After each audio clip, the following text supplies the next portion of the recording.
Welcome back, everyone. Welcome back to another day, another season, another edition here of the OSC, the OSC Elite's Rising Star number 20, day 5.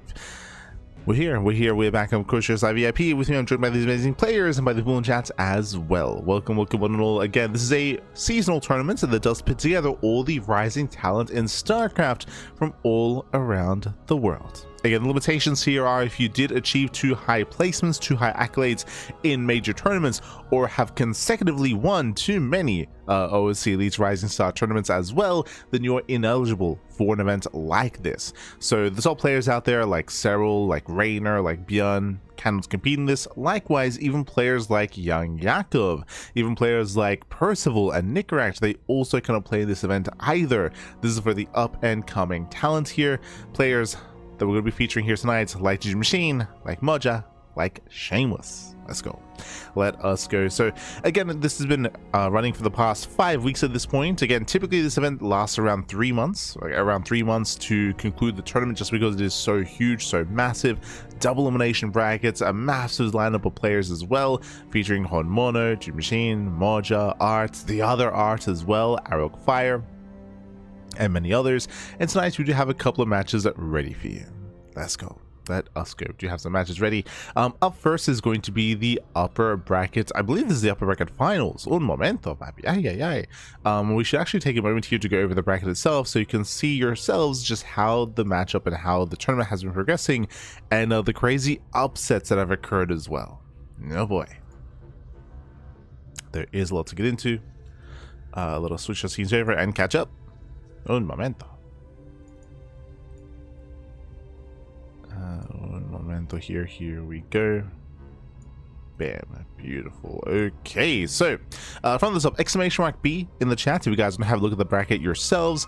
So again, the upper bracket has been progressing here, slowly but surely has been progressing, and we had some crazy upsets. So there's a player that is a good player, don't get me wrong. He especially had a big splash at Home Story Cup a couple of years ago.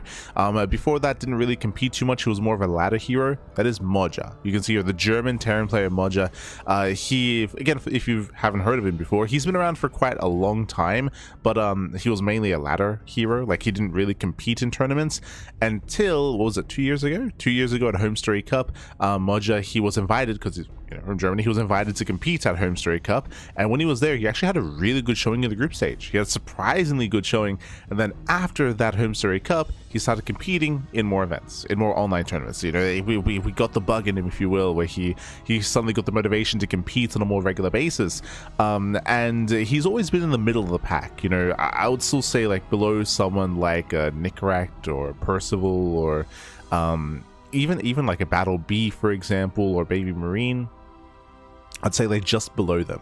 But for this season of StarCraft, for this tournament, he took down both of the top players of last season.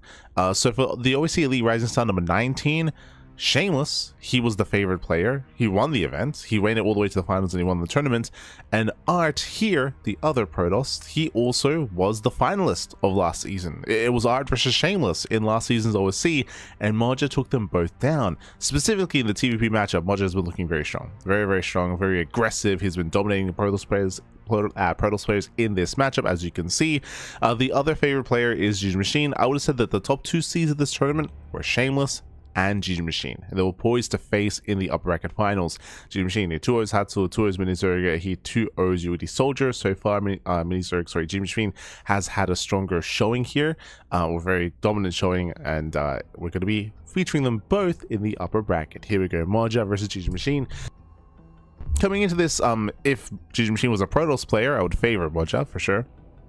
In a TVZ matchup, I'm curious to see how Moja performs. I know that he was notorious for Araxing last year, back when that was in the meta, and playing mech as well.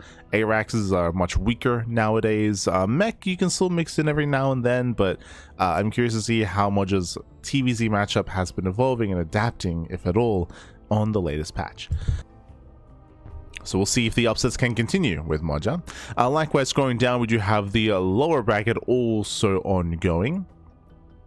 As you can see here, again, it is double elimination. So here in the lower bracket, Shameless is still in the tournament, by the way. So he was last season's finalist, got knocked out early by Moja, but he can also still have a deep run here to redeem himself.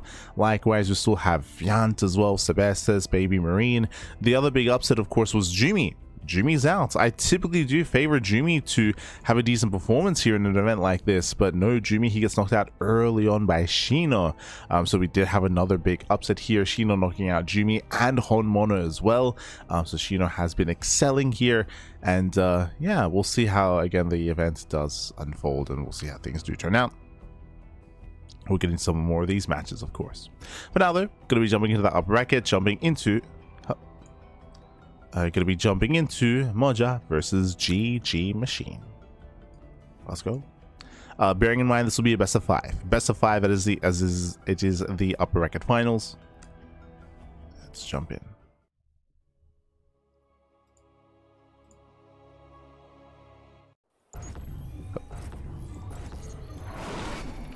And spawning in the bottom hand corner of Washout, we do have the red Terran player. We have the German Terran. It is Moja. Representing Clan Eggrax. Lovely. And spawning in the top right hand corner, we have the blue Zerg player representing Stony Bulls. It is GgMaChine. So let us go. If you're in the chat, you know what time it is. It is Gamba time. Predictions are open. Place your bets on who you think will claim the series. Best of luck in the chat. Again, GgMaChine, he's favored to go far, to make it to the finals, or at least top 3 in this tournament. But Moja has been performing very well here in this event. But I should also add the caveat that has mainly been in the TVP matchup, less so Terran versus Zerg, as I believe this is his first Zerg opponent for the season. Oh boy. Oh, as we open up, not walling off, huh? Usually going for a low ground Rax is not abnormal. You can go for a 2-rank Reaper opener here on the low ground, start to wall off the entrance to the natural and get into some aggression. But seeing the Rax on the low ground but further away from the wall, that's kind of weird. Is what I will say. It's a little bit odd, huh? Okay. We'll see what the purpose is of the positioning. Is it just so this lines up a little? No, because I was gonna say, like, is it so it lines up with the CC and you can like wall off here? Like this is like a more like old school like variation of a wall you can wall off on the right hand side. But yeah, that might be the case. So CC, I believe there'll be a room for a depot here, then Rax, and then add-on. So I think you can fully wall off here. Oh no, it's not. Gee, that's a lot of space. I mean, you can Frankenstein a wall together here. There is a big weakness of trying to wall off on the low ground like this, and that is add-on swaps. Add-on swaps are going to be a lot more awkward and a lot more potentially even detrimental as well, depending on when aggression hits and if aggression hits. I guess it allows for a faster Marine to move down to catch the Overlord. You can see GgMaChine, he just did a double take. He's like, wait, what? What are you doing? And the Overlord is going to go down. Oh, okay. So it's just used here just to get a faster Marine out to catch out the Overlord. We float back, and behind this, we are hiding a 3 racks. Okay. Hyper aggression here by Moja. Now we see a little bit more as to why he wanted to snipe that Overlord as quickly as possible. Now this does actually... that should tip GgMaChine off that something is a little bit weird and something is a little bit off, but he cannot confirm. He cannot confirm, not yet, not right now. And we're going one step further. It's a one-base all-in. Like I say, it's going to be like a 1.5 base all-in. We have 5 Raxes. 5 Raxes in total. We're going to commit. This is not to macro. This is not to like build up into a longer third game, or sorry, third CC into a longer game. If this was 3 Raxes, you can of course get a CC behind it, but going into 5, like, no, sure, we're just all in. Just going for the all-in. Moja, he may pull the boys with this. He may pull the boys, as Moja is making non-stop Marines. And you can see that Moja, he is, alas, not making any ACVs. He's not making workers. He'd be muling, though. Behind this, GgMaChine, he should be aware of Moja's reputation of being hyper-aggressive in this matchup. There's a reason why his clan tag is called an ARAX, as that used to be his go-to back in the day. But again, making minimal workers here, building on more Marines, massing on more of an army. Remember, there's no add-ons with this. There's no gas, right? This is gasless. So no stim, no combat shields. There's no room for any kind of upgrades. It's purely just marine. Which again is one of the reasons why I believe that we're going to pull the boys with this. So I did call it like 1.5 base all in. Not even really. It's just a 1 base all in. There's 4 SCVs here.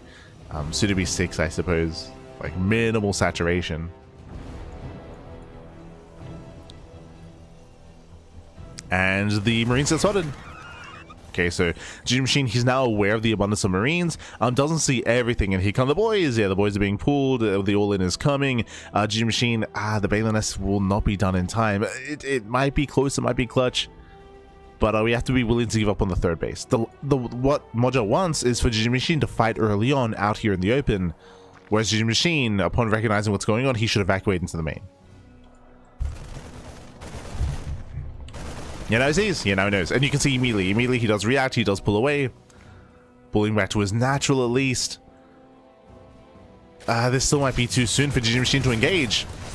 Yeah, the first queen goes down. Matt, speak of no transfuse. Yeah, no NG for transfuse. 1, 2 queens do fall. Marines to get behind the SCVs, and they get so much damage done here. Yeah, GgMaChine attacked too soon as the drones are going down, the lings are going down, the queens are going down as well, and Moja, he breaks through the main army, cleans everything up. Again, GgMaChine, who was just too cavalier, he was just a little bit too ambitious there. He fought too soon, baby. Now, GgMaChine, he does still have 1 base saturation, so he can still morph in banelings. He can still morph in banelings in the main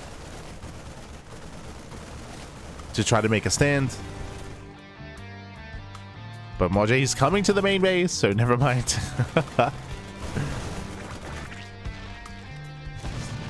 And never mind. Lings aiming for the surround. He attempts to, but the Marines, they should still... actually, the Marines are being cleaned up. It's close, but he does get it. Yeah, the Marines are all cleaned up. We're down to 5 Marines, 4. Oh, reinforces. Does reinforce. That was a very close fight, very close engage. Casito, baby, casito. But Moja still has too much. The power of the mule. The power of mules. Oh, the boys though. Yeah, the boys are here. The boys, they engage. Again, a very messy defense here by GgMaChine. Very messy. Oh god, bleeding out more workers. And GG gets called. GG gets called. GgMaChine will barely survive and barely take game number 1. Whew. GG. GG, well played. Again, a very, very, very messy defense. As we mentioned, GgMaChine, he engaged too soon. He engaged too soon. He engaged too quickly. As a result, he bled out everything at the natural. The queens, the lings, the drones as well. It was a very, very messy defense there. Thankfully, though, he had traded well enough that his drones in the main base would be enough to overwhelm, would be enough to clean up the remaining Marines. It was still very close, though, and in the end, does take the first game. GG. GG, well played. With that, we're now getting to game number 2. We're going to be loading into Fear and Faith. We're going to be loading into a 4-player spawn map. Let's go. Where we're dropping, we're respawning. Spawning in the bottom right hand corner of Fear and Faith. Oh, the Gamba doesn't quite pay off, but in the bottom right, we do have the red Terran. The German Terran, it is Moja. And spawning in the top left-hand corner, we have as opponent, we have the blue Zerg player. The blue Zerg player himself representing Stony Bulls, it is GgMaChine. Let's go. Let us go. We're getting into game number 2 here again. GgMaChine survived the all-in. He was able to make it here into game 2, and the RNG is in his favor. Now, what I was going to say here, and again, last game was a little bit telling to that, but Moja, if he can, he wants to end the game early. He's hyper aggressive, he wants to end the game early, and close spawns would have benefited, whether it was horizontal or vertical spawns, but it's diagonal spawns. This will be more ideal for GgMaChine, more room to breathe, more room to expand, more room and more time to react to aggression as well. So in the end, this does favor the Zerg. We'll see how Moja reacts. We have seen a decent chunk of mech on this map, so the idea of Moja, if he's forced into a longer game state to go into something like mech, like, I'll definitely have that in the back of my mind. But now though, is going CC first. So again, we're cutting corners, being greedy when it comes to the early game, but we'll see how we tech up.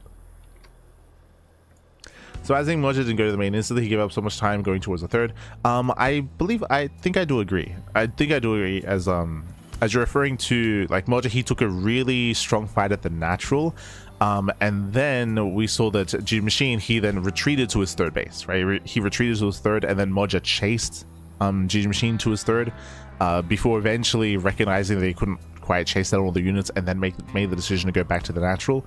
I do agree that if he had, instead of chasing the army, if he had gone straight into the main base, I think what's important about that would have been he would have just denied more mining, right? Denied more mining and crippled the economy even further to not really allow GgMaChine to produce anywhere near as much as he did, even though it was very close and he was barely able to produce anything. Like, I do think that would have been a little bit more successful. Whether it would have been enough to end the game is, for me, a little bit hard to say. I think it would have been enough though, because in that situation I envisioned that GgMaChine, the army that he retreated with, or the units that he retreated with, he'd come back for a surround with his main base drones and try to get a surround off. But I think at that point, like, the link count was so low that the drones by themselves with the queen and like the handful of lings that were remaining, I don't think that would have been enough. But it's hard to say. I do think that there would have been a higher chance of success though, for sure. Oh. But there we go. Here we go. Behind this, third CC in the main. Does go for the faster third CC. I believe that was the command center before factory. So this is hyper greed. CC first, then third CC before factory here. So this is as greedy as you can be here. And I'm curious where that greed leads us. Again, in my mind, I'm still looking to see if there's going to be a second factory. As Moja's not scouted though. Yeah, Moja, he is not scouted. I mean, there is a higher chance that GgMaChine did spawn in a close by location, and Moja, he might gamble on that a little bit. We'll see. Oh, second racks. It is going to be bio. So 3 CC into what looks to be a 2-on-1. Into bio play, into stim, into drops. You can see GgMaChine is scouting for Moja as well. And GgMaChine does find him. Does find Moja.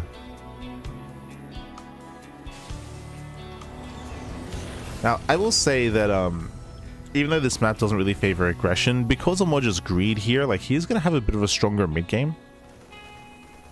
Faster 2-base saturation, faster 3-base saturation. He will have a boosted economy, and from here, Moja can have, even with playing bio, like a stronger setup. I just worry about any potential aggression trying to push across the map, just because, again, GgMaChine is going to have so much room to breathe, so much space here out on the map as well to engage into the army. Overlord does confirm the third CC, and do we confirm the second Rex? Oh, does he one? And did he see the other? It would have been closed here, but no, doesn't see the second Rex. So the atom being built. And we're going for a third Rex before starports. Okay, so we are, and NWB as well. Wait, are we gonna? You know what this looks like? This looks like an 8 racks, like the beginnings of, like, going fast 3 CC into early double eBay. Like Maru, he used to be very fond of this style a year ago, if you remember. Before the 8 racks was nerfed. We'll see. We'll see if he goes into additional racks here.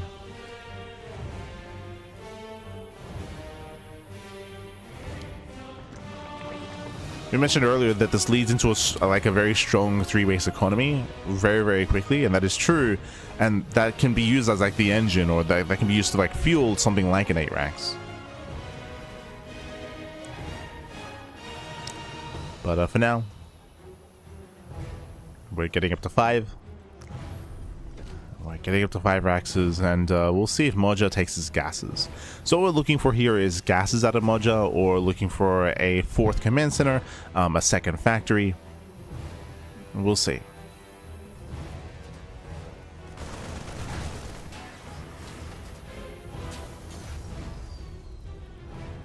So we're looking for 4 CC, 2nd factory, gases, or 3 more Raxes to build up into 8. As we have 5 so far. There's the armory for 2-2. 1-1 is going to finish up very quickly. So far, GgMaChine is droning, saturating, getting into Link main. We're going one step further into Link main Hydra, a much safer composition. What I mean by safer here is that it's been quite trendy to go Link main Ultra, just Link main straight into Hive Tech into Ultras, maybe make a safety infestor. Here, GgMaChine, he's having none of that. Staying on Lair Tech and getting earlier anti-air. Yep, there it is, Arex. we saw a lot of this like 1-2 years ago. So three more Rexes on the way. We're going for a 3 base all in, 8 Rex. Again, this same build was very, very trendy quite some time ago from the Korean Terran players. Maru especially was very fond of this. And this lets us talk about this a little bit here. Why the 8 Rex stopped. If you remember, there are a couple of things that killed the 8 Rex. One was the new map pool that hit. It was the new map pool, and then it was the patch that actually buffed Banelings. Oh, if you recall, Banelings, they did get the HP increase. It was 5 HP with the Baneling speed upgrade. And what that meant was that Ling Bane was much more viable, and you could actually defend against 8 Rexes with Ling Bane. Before that, you would have to play Roach. You'd have to play Roach Ravager Ling Bane instead, or Roach Ravager Heavy. Ling Bane was not viable, and that was during a time when, again, we saw a lot of Roaches from players like Serral, from Shin, from all Zerg players out there. They all just had to open Roach and play very Roach heavy. Again, this was like a year ago. But after the change to the Baneling, and after the map pool change as well, 8 Rexes just became worse. So they just stopped. We just stopped seeing them. So it's bold here for Moja to go for something that is very out of meta at the moment, and we'll see if he can pull this off. Just because it might be weaker than what it once was, I mean, doesn't mean that it doesn't work, period. Especially with like the greedier start and the boosted economy and the early 1-1 and soon to be early 2-2 timing. Like, this is still going to hit quite hard, but is it going to be enough? Oh, we're collapsing on the Marines. Yeah, Marines are going to be going down, and we get some of the tanks. Yeah, the tanks going to be falling as well, and with that, the backbone of the army has crumbled, and that's game. Remember, this is a 3 base all-in, and the all-in has failed. It's going to be cleaned up here. Oh. Getting on top of the rest of the bio, pushing further in. Tanks being overwhelmed. And again, just really unfortunate spawn locations as well. Oh my god. Really unfortunate spawn locations. As all the Marines go down, we bust into the Mineral Alliance, and there is nothing left. GG gets called, and GgMaChine will take a 2-0 lead in the series. GG. GG, well played. With that, GgMaChine, who will take a 2-0 advantage. Once again, Moja going for a bit of a derelict build, going for an ARAX, as we were trying to emphasize, a build from quite some time ago that is very out of favor, out of fashion. We spoke earlier how this is a build that was kind of killed by the map pool change and by the Baneling buff, but we've had more patches since then as well, which also shut this down even harder in more recent times, with the most recent PTR, of course, and the most recent patch. The lava change increase as well. Like, that also means now Zerg players have much more lava and much more Ling Bane to work with when it comes to that defense. You saw that there. Not just that, but also the map that we chose. We tried to emphasize that. If we had a smaller map and closer spawns, this hits harder. But because of the diagonal spawn locations, there's more avenues to attack, to engage, it's much more open, and also longer rushes, and so the Zerg player has more time to react and more time to respond. So it's possible that that Moja, he kind of decided this build from the beginning, regardless of spawn locations, and he was hoping that maybe we'd get some close spawns, but with diagonal spawns, like, it's even weaker. GG. GG, well played. With that, we're going to be getting into game number 3. Going to be loading into Sanctuary 3. Let's go. Let's go.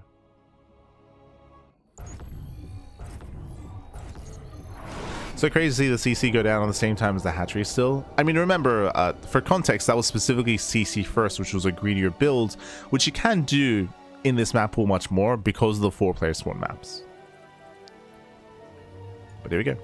Here we go. Spawning in the bottom hand corner of Sanctuary 3, we have the German Terran player. We have the red Terran down in the series. Can he bounce back and make a series out of this. Can you bounce back? It is Moja. And spawning in the top right hand corner, we have the blue Zerg player. We have the blue Zerg representing Stanley Balls. It is GgMaChine. Let's go. Let us go. The sweet is too good, or the score is incorrect. Oh no. Did I have the wrong score on screen? If I did, my apologies.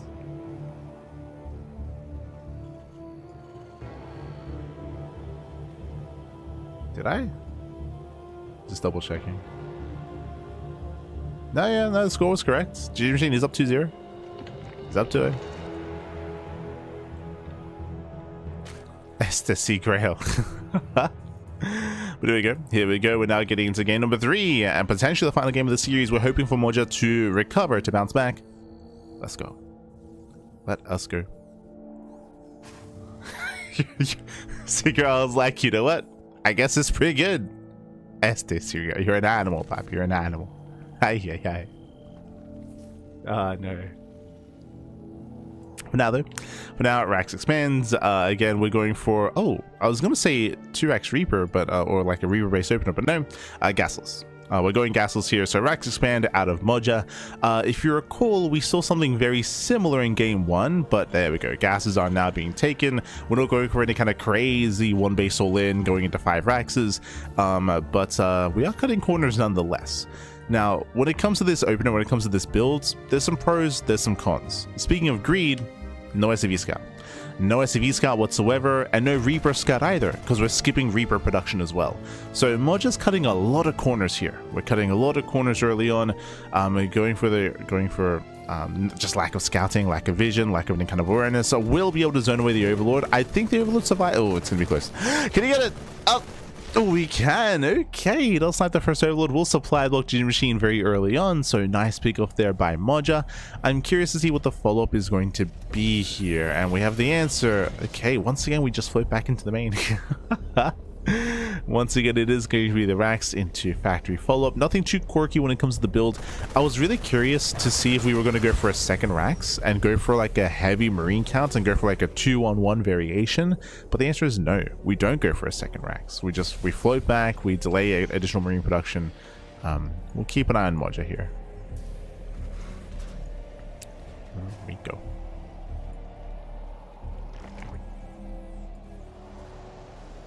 Pull back. We have yet to experience mech in this series. True. We haven't seen mech yet. Is this the time? Maybe. As is going for a straight 1-1-1. Okay. For the first time in the series. A much more aggressive setup here. Going Hellion Banshee. No, wait, whoa, no add-on. Hold on. There's no tech lab on the way, so no setup for an add-on. He continues marine production. Are we going for a medevac? If you recall, it's Björn. Björn is doing, he's been mixing a variation of this build up a little bit, where he goes into like an early, we're going to go one step further. I was going to say where Björn goes for early marine production into an early medevac with Hellion support and goes for an early drop in ZVT. But here we're going one step further and we're going into Hellbats. So it's going to be an early Hellbat push here. I was curious if this was going to be Hellbats, but then like the low marine count, it threw me off a little bit here. There's going to be a lot of damage potential available to Moja for sure. But Hellbat pushes can be very difficult to pull off. The reasoning for this is because naturally in ZVT, the Zerg player is making a bunch of queens. Right? You're making a bunch of queens naturally. And Ling Queen can defend against this. Here comes Moja. There is going to be extra DPS due to the Marines, in addition to the Hellbats. True. So there's a little bit of spice added to this. Queens have to back off. Queens we have to pull away. How many queens do we have so far? 5. 5 queens to defend. As GgMaChine does pull away, getting a spine crawler. Lings are amassing. Trying to buy more time. Now we're trying to collapse in. Oh, one of the queen gets low. No transfuse. Oh no! Oh god, yeah, does move command into the army, trying to get on top of the medevac, and he will bleed out 1, 2, 3 queens. That was wild. He ran into the Hellbats, Pappy. I mean, he really wants that, but he does get the medevac. Was that worth it, though? He lost 3 queens in the process. Yeah, lost all the queens. Spine Crawler's not going to be a factor. The army waddles into the main. He waddles in, Pappy. I mean, the Spine Crawler is now done. And drones have to get out of here. They got to pull out of the main. Oh no, they're getting cornered. No, keep going. Oh my god. The boys are being pulled. The drones are going to get roasted. Yeah, massive damage here on the workers. 16 drones going to be going down. GgMaChine, he will clean this up, but what economy are we left with? Oh god. Oh god. Get out of here. No, not again. We don't have to go in. 20 drone kills. 20 drones go down. GgMaChine's economy has been crippled. Yeah, it's been crippled. Liberator does rock up here at the natural. 20 workers going down. We have 40 SCVs for Moja. He is miles ahead. This has dealt crippling damage. Again, a very messy defense out of GgMaChine. Very, very messy. Like diving on the medevac. There is value, of course, in sniping the medevac to make sure there's no longevity here. But he threw away so much to do so. So I would say miscontrol when it comes to the defense. And once you lose your queens, like the Hellbats, they had free reign. Free reign. Oh. As Lings, they do get across the map. They've got a couple of SCVs. Yeah, 3 workers going down. It's something. And behind there's no third command center. There's no third command center, so Moja is just going to double down. He's going to double down and throwing down 2 more Raxes, this time working towards Stim, getting ready for the second push, the second wave, the 1-2 punch to end the game. So this follow-up is designed to end the game. There is a chance for GgMaChine to recover in this series, or in this game specifically, if Moja backed off and just made a third, and just saturated from here, but we can see that he's being aggressive, right? His goal here is to end the game.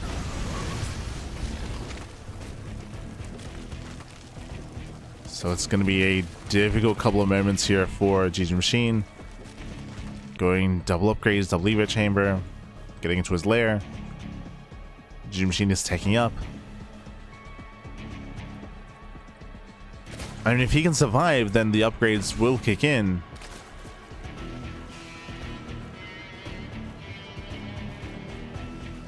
If he can survive.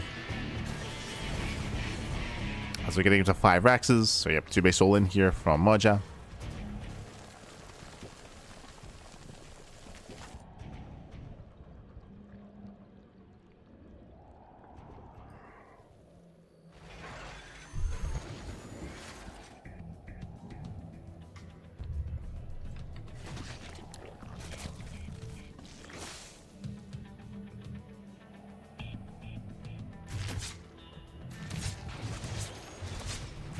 As here he comes. Yeah, here comes Moja. He's moving out across the map. Oh, he's going to get a queen. Yeah, 1 queen goes down. Nah, not like this, papi. Not like this. We can't afford to lose queens. Alright, here comes wave 2. We got 2 tanks. We got 4 Hellbats. Liberators are setting up. Moja moving in. GgMaChine is supply blocked and he can't defend. Yeah, no shot. He cannot defend, not against this kind of army. Does take down 1 Liberators. Nice little snipe there from GgMaChine. He's doing what he can. Oh god. But Lings just rally through the Hellbats. They rally through the army. Moja just rallying across. He rallies.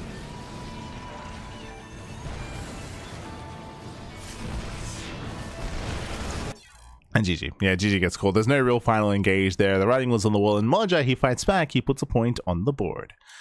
Whew. GG. GG well played. Again, GgMaChine had a very messy, had a very shaky defense against the Hellbat push. Wasn't just a Hellbat push. We had Marine support as well, so extra DPS. We saw that 3 queens went down very quickly. Very, very quickly. 3 queens did fall for GgMaChine, and they're the backbone of the army. They're the backbone of the defense. Without queens, you cannot hold, you cannot defend. And with that, Moja snowballed out of control. GG. GG well played. With that, we're now getting into game number 4. We have a series, we have a back and forth, and can Moja go all the way and force the ace match? We're loading into another 4-player spawn map. Now, I would say that the Gamba didn't quite go in Moja's favor on Fear and Faith, as they spawned in diagonal spawns, or cross spawns if you will. This time, does gamble correctly here. Okay, spawning in the top right hand corner of the Old Sun Temple, we have the German Terran player, the German Terran, the Red Terran. It is Moja. And spawning in the top left hand corner, we have the blue Zurich player representing Stanley Bulls, leading the series 2-1 and 1 game away from claiming the series. It is GgMaChine. Let's go. Let us go. So far, Moja has gone for non-stop all-ins. It's either been a 1-base all-in, 3-base all-in, 2-base all-in, right? That's all it's been. It's just been hyper-aggression here by Moja. That has just been his go-to. That has been his style. That's been his preference, of course. And if we see continued aggression, I mean, based on the spawn locations, the map is going to be helping. The spawns are very, very close. And GgMaChine even goes pool first, actually. Pool first opener, maybe a little bit afraid of a proxy. But again, the distance between the forward third base for Moja and the triangular third base of GgMaChine here, I mean, we're on the same screen, right? We're on the same screen. You can rally across, you can be hyper aggressive, you can engage.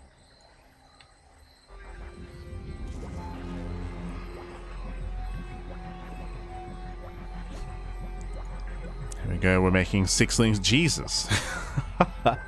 This is not your typical amount of links to delay the CC, by the way. We're doubling down to making 6 in total. 8? Oh god, we're not gonna stop. Okay, let's go.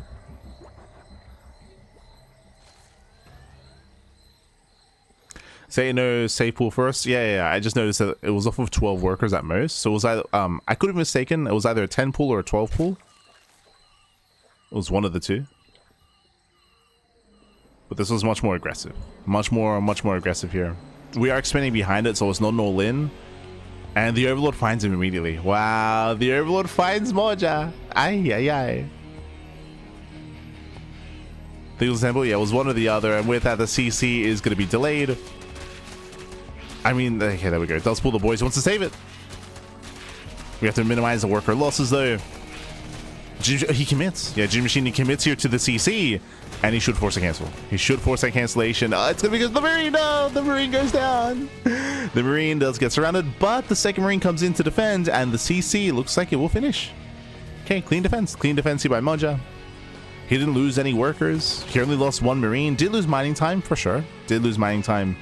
But once the CC finishes, you can just lift. You just lift the CC, go back to mining.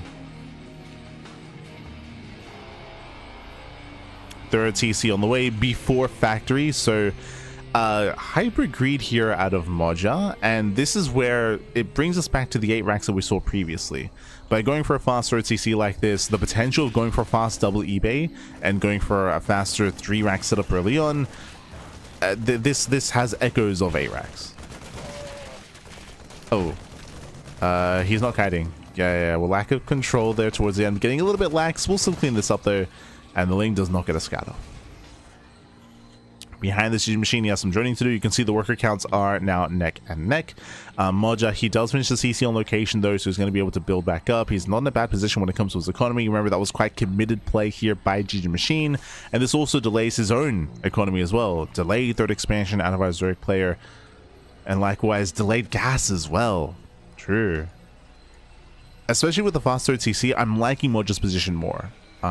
With the delayed gases, it means that there's less opportunities here for GgMaChine to punish, right? Late link speed or late lair or late roaches, if the plan was to go for either one of these things. Going to be much more delayed. GgMaChine is stuck at home.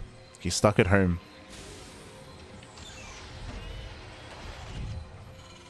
And we'll see where Moja takes us. We're expecting like a 2nd and 3rd racks before starports. Those are my expectations. We'll see if he goes for a starport instead into like Banshee play.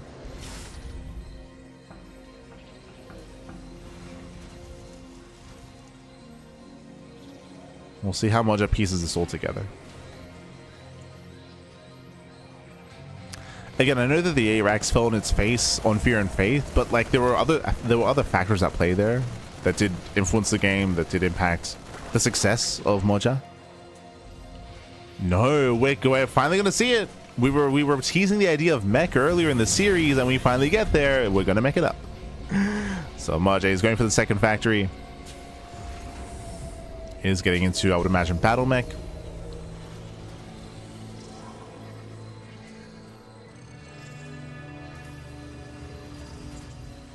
Bearing in mind that GgMaChine is currently unaware. Now, when it comes to mech, and when it comes to the strength of battle mech, usually this does kind of lie in being able to hide this for as long as possible. We bring this up all the time, and it happens a lot as well. If you haven't been watching StarCraft as of late, Beyond has been playing a lot of mech, Clem has been playing a lot of mech as well, even Cure, even Maru, but you don't want to rely on it. Oh. That's not mech. Double eBay? He's going double factory Hellion, but he's not. He's going into Blue Flame, but he's gonna switch out of this. What are we looking at right now? Okay. Okay. Is this intentional? No, yeah, he's getting stim. Are we gonna? I'm not opposed to the idea. We're getting experimental at this point. If we go like double factory Blue Flame Hellion, but then like using the current patch to like then turn this into mass Widowmine, into like drilling claws like afterwards in the mid game. I'm curious if that's the goal here. But you have my attention.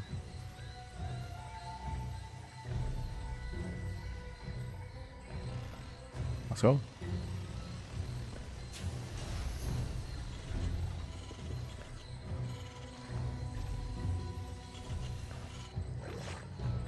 Wouldn't all cheese be safe builds if it's meant to kill the other guy first? Yo, that's Jake no regret thinking right there. That's what. Oh no, Jake, is that you? Este no regret. Like, it's just some light pressure. That's all it is. So true. Kappa. As we have 12? How many Hellions do we have? Yeah, 12. 12 Hellions do move in. Blue Flame is done. We're diving into the mineral lines. Yeah, we're going for the dive. These things are going to get roasted here. And again, GgMaChine gets caught with his pants down. As I mentioned before, you're heavily reliant on hiding this from your opponent and keeping this a surprise. So far, it has been, but no major damage yet. So far, nice control here by GgMaChine. He pulls away his workers, does save the boys. There was potential for critical damage here, but only four drones go down. Only 4. And remember, behind this, bio. Right, we're going for that bio switch. Now, I wonder if the fact that there's no like cyclone production or macrofill accelerators is a tell as to what's going on.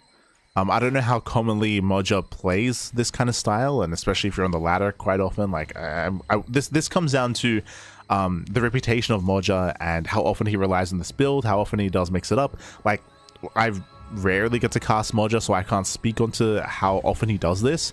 So I can't speak onto like how likely it is that GgMaChine knows that there's a bio transition, not a mech follow-up. Based on the fact that we're sticking with Ling Bane, going Infestor, going to Hive, and there's no Roachhorn here, tells me that GgMaChine has a good idea as to what the follow-up is going to be.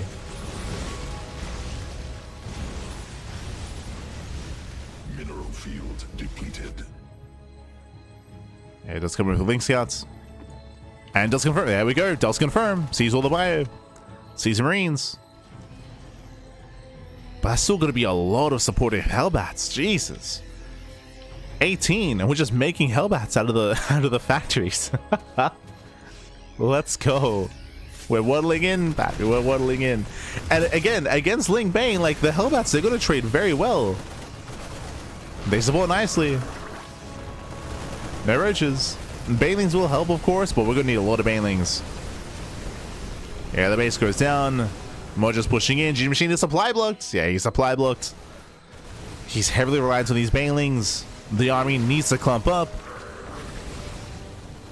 But Moja, he's pre-splitting. Yeah, he does pre-splits. Slowly pushing forward. He should be fine. He should be fine here. Oh, we got that Chromo Shroud. Ling Bane from behind. We come in for the surround. We engulf the entire army. Massive connections here. And the Hellbats get cleaned up. GgMaChine, he holds his survives, but we have reinforcements coming in. And we're still rallying. We're still rallying across. Moja's not stopping. GgMaChine, he needs time. We're rushing ultras. He's crazy. This is so greedy out of GgMaChine. So greedy, but he's going into ultra tech. He's trying to at least. And again, Moja keeps rallying. Fungal does catch the army. Oof. Banelings, they connect.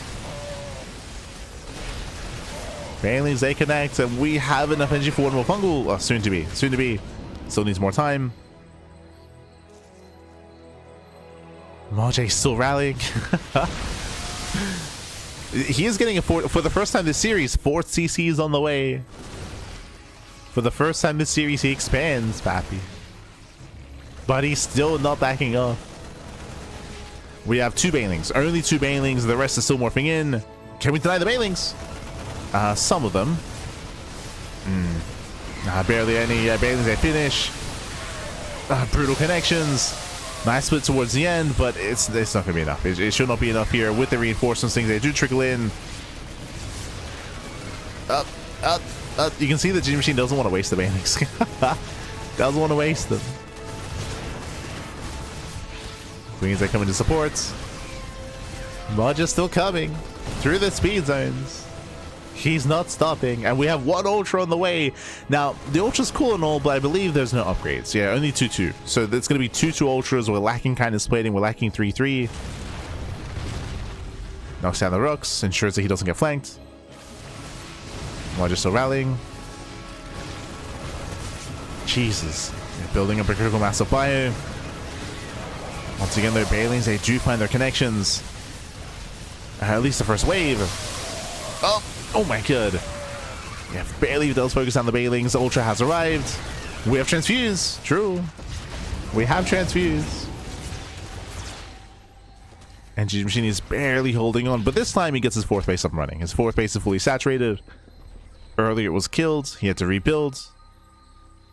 And did save most of his workers. So GgMaChine, he just needs time. He needs time to get his upgrades up and running. To build up more ultras. He needs time. And again, Moja's not backing up. And as I mentioned before, the spawn locations do favor this aggressive style. It takes so little time to rally from the natural directly into the natural base of your opponent. So little time, so little distance. Moja stimming forward. He stims in. Oof. Once again, the Hellbats, they tank nicely here. They tank well.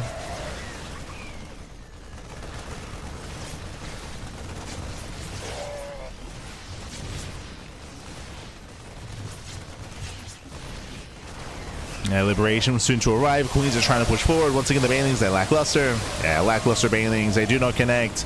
And with that Moja, he does it. He does it. He overwhelms the ultras. There's 1 ultra left. We can try to transfuse as best as we can, but we're running out of transfuse energy. GgMaChine is running out. Liberation has arrived. There's too much freedom, Pappy. And the ultra, no transfuse. Yeah, no transfuse. GG gets called, and Moja ties up the series. We are going to the ace match. GG. Whew. And GG, well played. Moja, he will tie things up here, winning 2 games in a row. Momentum is on his side as we go into the 5th and final game of the series. Whew. Hey. Just catching up.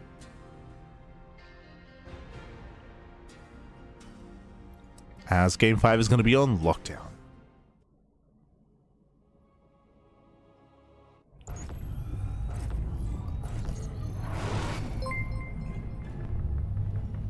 And spawning in the top right hand corner of lockdown, we have the red Terran player. We have the German Terran tying up the series, winning 2 games in a row. Again, momentum is heavily on his side, and can he keep it going? Can he pull off the upset? It is Moja. And spawning in the bottom left-hand corner, we have his opponents. We have the blue Zerg player. The blue Zerg player representing Stony Balls. Having a hard time these past 2 games. Can he bring it back? Can he recover? Can he make that comeback? It is GgMaChine. Let's go. Let us go. Just catching up in the chat. Also, a big shout out to Legion Volnox. Papi, thank you so much. Thank you so much for subscribing for the first time with Twitch Prime. Gracias, papi, gracias. Thank you, thank you. Do appreciate the support. Hope you enjoy the content, the casting, and the StarCrafts. Hope you enjoy. Hope you enjoy settling in. Someone he was asking about is No Regret still around? He went back to Canada, if you recall. He's back in Canada, and most recently he had a video with Artosis going over the patch notes. I think that's the most recent thing that we've had regarding Jake and StarCraft. But he and Artosis, they did film a video together going over the PTR patch notes from like a month ago at this point. But very much so, he's you know, moved on in his career, in his life, no longer competing. Still dips in from time to time. I say that, didn't he stream StarCraft like maybe 2 months ago? Like just before the PTR, like I think he went live and he streamed a little bit. It's crazy. Crazy. As Moja back at home does open up CC first into an early second rank. So CC first, then double rack setup here. Now we have seen Moja go for these big 1 base all-ins and 8 racks. Here this might just be the beginning of a 2-on-1 variation. Oh no, hello. Never mind. Did he change his mind? You see that worker? He moved out for a 3rd rack, so then he's like, you know what? Nah, just kidding. Okay. Alright, Moja, let's go. He thought about it. Behind this, you have our 1 base Roach Warren going down. Early pool, early gas. Delayed hatchery here by GgMaChine and going for our earlier tech into earlier Roach Warren. As these two builds collide, as they clash, GgMaChine is favored. Is this a build order win? It might be. So what's happening exactly? It's going to be an early Roach Rush here by GgMaChine, and unfortunately for Moja, as Lings they slip in, and because it was a pool first, it gets a full scout as well, there's no factory. That means that there's no tank, right? There's no tank, there's no cyclone. Typically your factory-based units are going to be the backbone of your defense.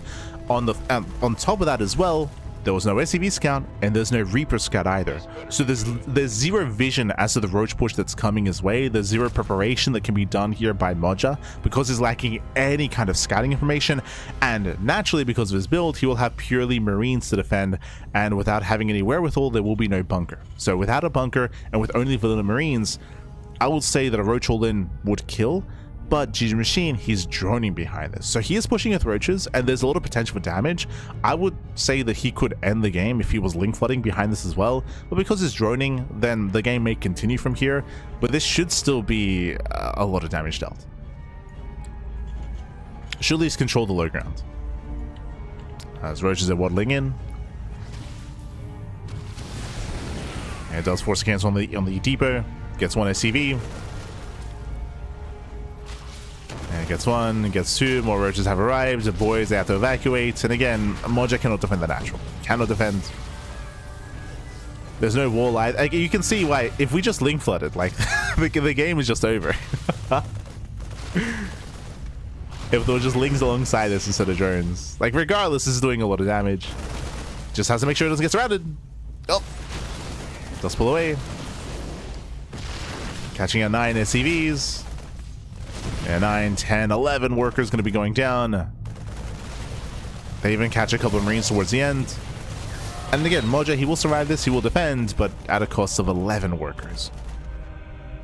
And the Roaches even get away. They waddle away.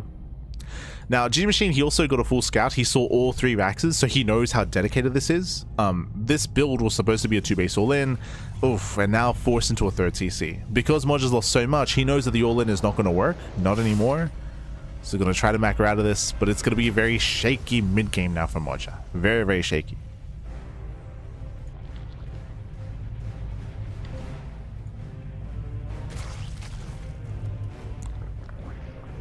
No speed though. Oh well, that's because GgMaChine was droning behind it, right? Like I'm referring to if he had decided to commit into an aggressive follow-up after the Roaches. Instead, he went for a macro follow-up, so he didn't have the setup for anything greater.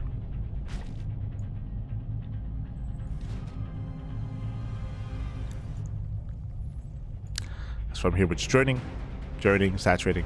Of course, GgMaChine couldn't have known necessarily. Like, he did Link Scout leading up to it, to be fair. Like, he but regardless, GgMaChine is looking very comfortable here, not getting his third base, droning, saturating. Moja forced to get upgrades and forced to build up. Now, there are ways for Moja to recover in this game, but it is going to have to be reliant on, say, like, drop play. The problem is that the starboard is so late. It's such a late starboard.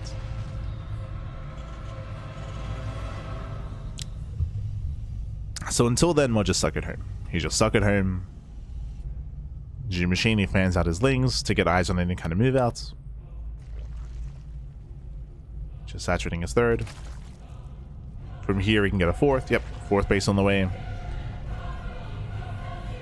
A +1 carapace. Lair. Into Banelings.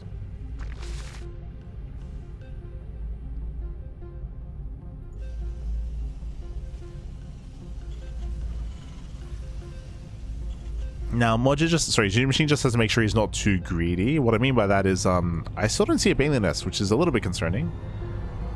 There's the second Evo chamber.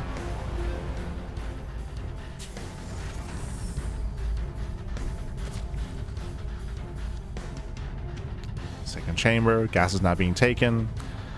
The starport is now being produced. Once we go for the add-on sub, then we can start making medevacs. Once the medevacs pop out, then Moja can start to push.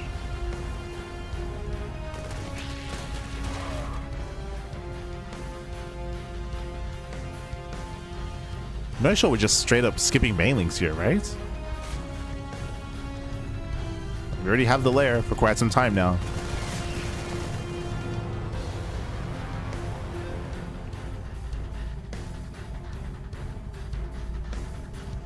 As GgMaChine is still joining, still saturating, building up more upgrades.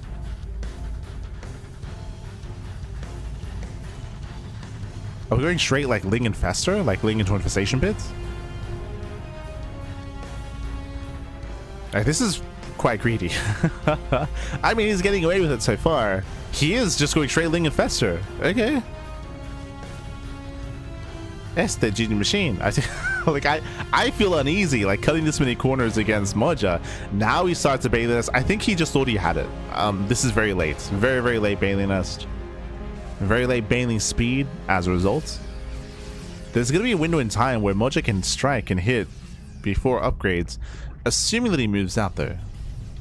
What do we have? 3, soon to be 5 Raxes.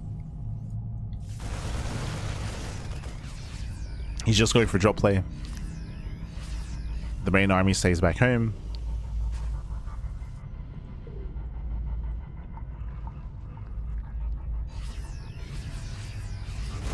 Throws down 3 more Raxes. He's going for the 8 Rax. So it's going to be a 3-base all in, 8 Rax out of Moja. But again, it's a very messy, it's a very weakened 8 Rax. It's going to be later than usual. Drops into the main base, denies mining, but can't get much more than that.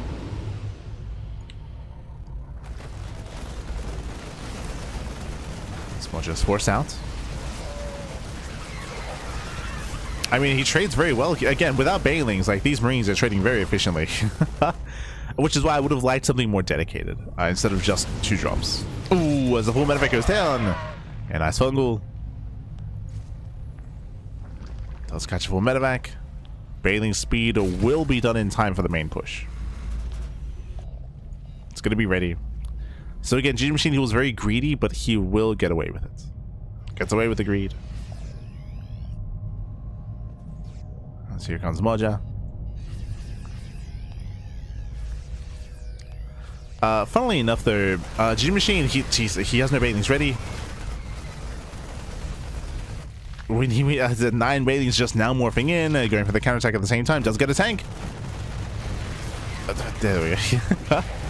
Yeah, it does get the tank at the same time. Moja does push forward again. The Banelings are still morphing in. Can we deny the Banelings? Not quite. They're not going to be denied. They will barely finish up. We're clumping. Oh, the fungal doesn't quite land here, but there's plenty of Ling Bane. Yeah, plenty of Ling Bane. Patching on the Marines. There's a second wave behind this, but there are so many Lings. And GgMaChine holds. He holds, cleans up the army. Remember, this was a 3-base all in at the same time. The Lings are across the map, but 45 SCV kills. Everything goes down. And GG gets called. GG gets called. GgMaChine, he will claim the series 3-2. GG. Congratulations here to GgMaChine. Again, it was just a very rough opener from Moja. We did mention at the time that Moja, he blindly did open up a CC first into 2 racks, delaying his factory and not having any scouting information early on. No SCV scout, no Reaper scout. So the early roach push crippled Moja and did allow for GgMaChine to get comfortable. I would say it was overly greedy there in the aftermath of that, but Moja, he was also being very tentative with his pushes, so in the end GgMaChine got away with his greed in the aftermath of the early aggression, and Moja tried to go for an 8 racks, tried to go for a 3-base all-in, but it was weakened because of the early game as well. GG. GG, well played. Congratulations here to GgMaChine, but honestly really impressive showing out at Moja. Once again, Moja is the underdog in this series, in this tournament, but for him to go to the ace match against GgMaChine and to have some quirky builds as well, I appreciate it. GG. Do appreciate it. As with that, we are wrapping up our first best of 5 of the broadcast, and we are going to be going on a short break. When we come back, we will have a PvZ between Shameless and Mini Zerg UA. So we're going to be going on a short break. We'll be back soon with our next series, with our next matchup. Just catching up in the chat. Catching up. Being the Bayless could have been bad though, for sure. Like I do think that because of GgMaChine's greed, there was a window in time where maybe Moja could have bullied and punished that. But at the same time, if you're in Moja's shoes, you never expect the Bayless to be that late, right? You never expect for there to be that much of a window of vulnerability for your opponent. So going for drop play makes sense based off of what information Moja had. But for sure there was a window that existed there, I feel. But regardless, GG. GG.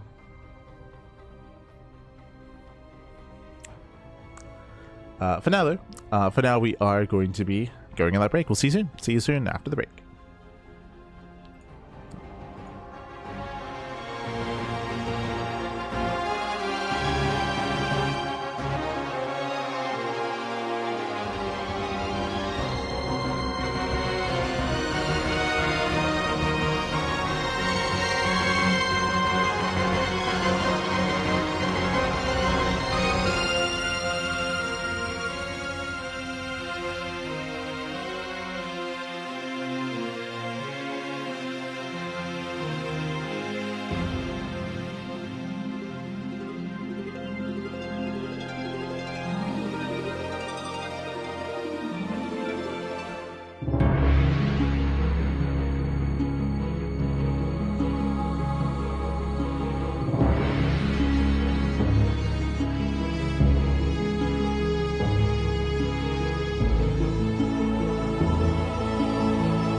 Ducklings, welcome back everyone, welcome back to the OSC Elites, the OSC Elites Rising Star number 20, day number 5. We're here, we are back again. This is a tournament here, a seasonal tournament for up and coming players. The best of the best are ineligible for an event like this, so there's no like Bjorn, there's no Zaun, there's no Rainer, there's no Cyril, there's no Clem. There's no max packs. Instead, it's for the up-and-coming rising talents. We just featured GgMaChine. He did take down Moja to advance on to the upper bracket finals. Sorry, to the grand finals even. GgMaChine is in the grand finals. But if you're a fan of Moja, I should have mentioned this earlier actually, he's still in the tournament. He just got knocked down to the lower bracket, but he has a chance to redeem himself later on in the season. Until then, though, we still have plenty of matches to go before we get up to where Moja is in that lower bracket. Up first, we have a PvZ between Shameless and Minizerg UA. Bearing in mind that as we go down to the lower bracket, these are best of 3s, not best of 5s. Best of 3s, let's go. Game 1 is going to be on at Attorney's Edge. Let's go. Let us go. And spawning in the top left-hand corner of At Attorney's Edge, we have the blue Protoss player. We have the blue Protoss player himself representing Stanley Balls. It is Shameless. And spawning up there we go. And spawning in the bottom hand corner, we have the Ukrainian Zerg player, the red Zerg representing Hokago T team. It is Minizerg UA. So, let us go. And before I get ahead of myself, a big shout out to Estesian in the chat. God, baby guys. Sorry, I think I missed it in the previous series. So my apologies for the delayed shout out. My apologies. But thank you so much, Estesian. Obrigado, papi. Obrigado. If you're still around, but thank you so much. We appreciate the support. Cian, of course, is a Brazilian caster and Portuguese streamer. So thank you so much. Thank you so much. We appreciate it. Gracias, papi. Gracias. As we are going to be settling in, and I do need to fix up our player names. Un momento. What do we have here? Bam. Filters. There we go. Okay, and again, we're getting to our best of 3. Coming into this year, again, Shameless, he is the previous season's champion. I would say that Shameless, he was favored to win this season as well, but he got knocked down by Moja earlier in the tournament. We'll see if he can fight his way back to get a rematch with Moja. We'll see if we can get there. For now, we are going for our hatch gas pool. Standard opener out of Minizerg, but is forced to take the unnatural natural. So a bit of a disrupted start here out of our Zerg player. It does actually go hatch pool slightly later gas. But otherwise, everything's looking as it should. Likewise, Shameless back at home, soon to be building up and taking up as well. Now, when it comes to the PvZ matchup here, it is a matchup that has been in a, I would say, very rough state when it comes to the meta. Seeing a lot of Sky Toss or a bunch of all-ins. It's typically one or the other. Now, when I say all-ins, that's very vague. Like, there is a pretty wide array of play that you can go for to try to end the game early. Going like double Stargate Mass Oracle into like an Oracle Charge all-in, going into Glaive Adepts, going into Immortal-based all-ins, going for some hidden tech here. Like, there are different ways to be aggressive, of course, but that's usually what we see, either like hyper aggression or Sky Toss. I would say that so far the best way to play quote-unquote standard that we've seen is Stargate opener into a third base, into Twilight Council Forge, charge +1 into Storm, but then you typically still want to go for aggression in the mid game. You don't want to like stay back and build up. You want to try to get across the map. The issue with that though is if your opponent's aware that you're going to Mass Zealot and into Storm, they should respond with Roach heavy play, and they can react in kind. If they're stuck on Lingbane Hydra, then you can excel. Then the Protoss player can excel, and they can try to break through and punish, but we'll see how that dynamic unfolds. Going Zealot first. Okay. So it does open up back at home. Does go for the Stargate on the low ground. Okay. Interesting. The Overlord will confirm the tech of choice here. Does get eyes on the Stargates. Minizerg is fully aware. And from here, we can make some options. We have some options, either opening up Oracle or going Void Ray. Bearing in mind there's another pylon further back in the main base. So far, not really being used to hide any tech yet. Not yet.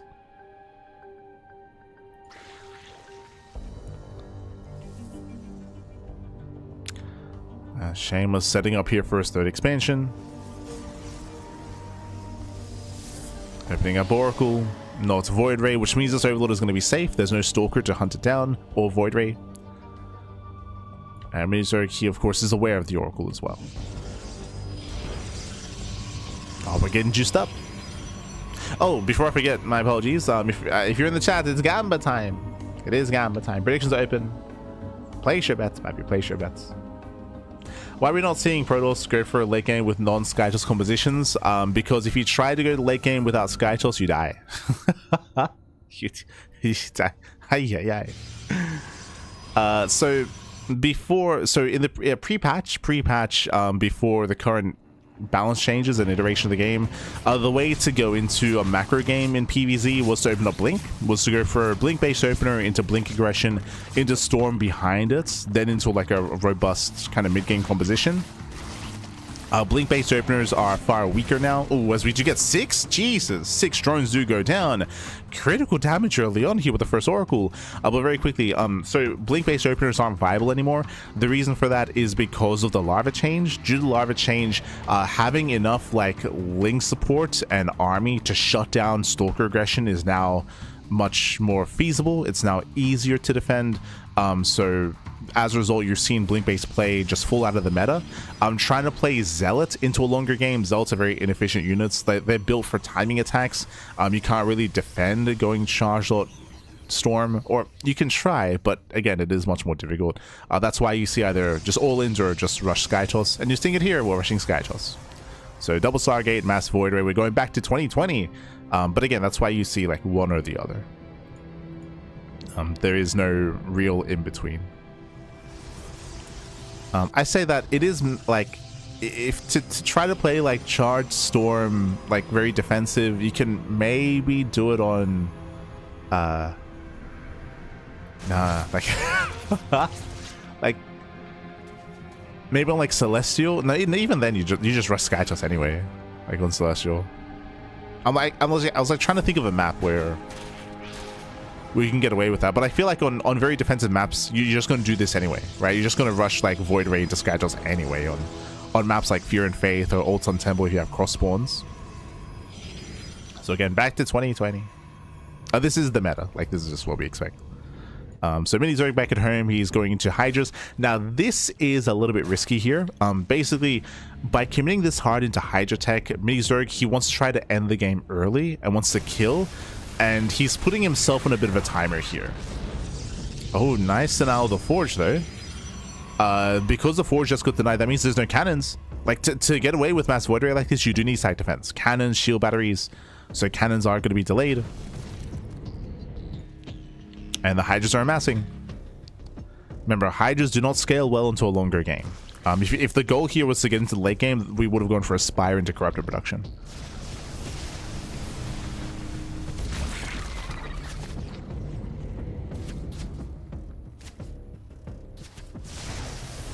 Meanwhile, the Mass Hydras and sorted. Shameless has to be very careful with these Void Rays.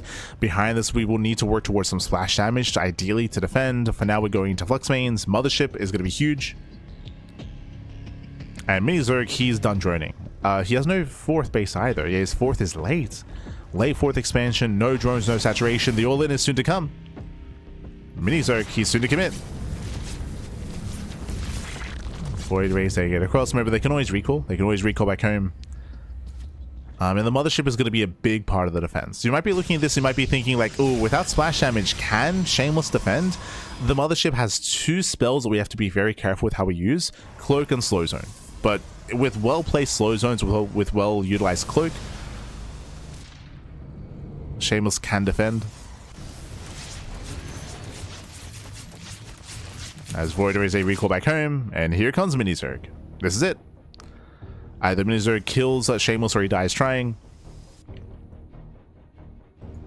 Yo, the whole position. For a moment there, I thought we lagged out. I was like, just everything froze for a second. It's like, oh my god. As Mini Zerg is going to try to move in, the cannons are ready. So far, 1, 2 cannons going to be going down. Where's the Mothership? Now coming in. Okay, we need that mothership to defend. Replacing the site defense. 12 Hydras on the way.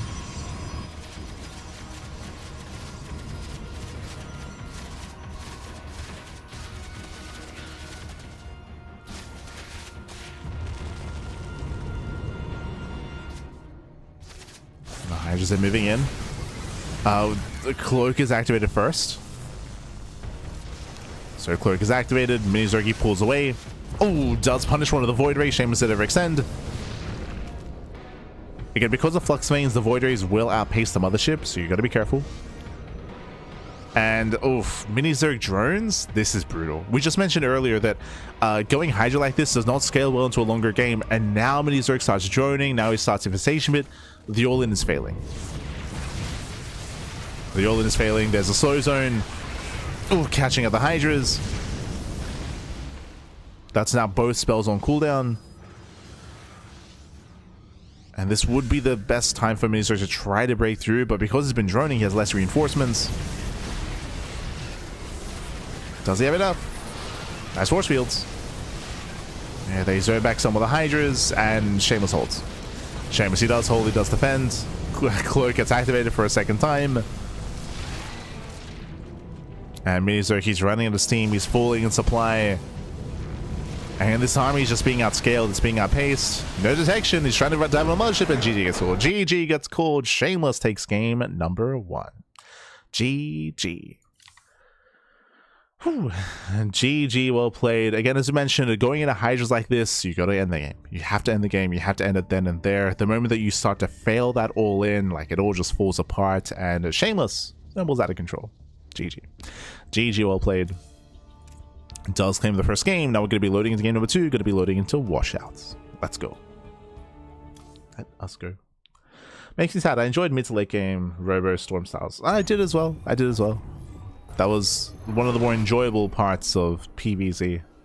But that's also why one of the reasons why people are not very fond of the current iteration of the game. But we're expecting a patch like in a month or two. So we'll see how things do change or how things adapt. But spawning in the top right hand corner of washouts, we have the Blue Protoss player leading the series 1-0 and 1 game away from claiming the series. Representing Stowny Balls, it is Shameless.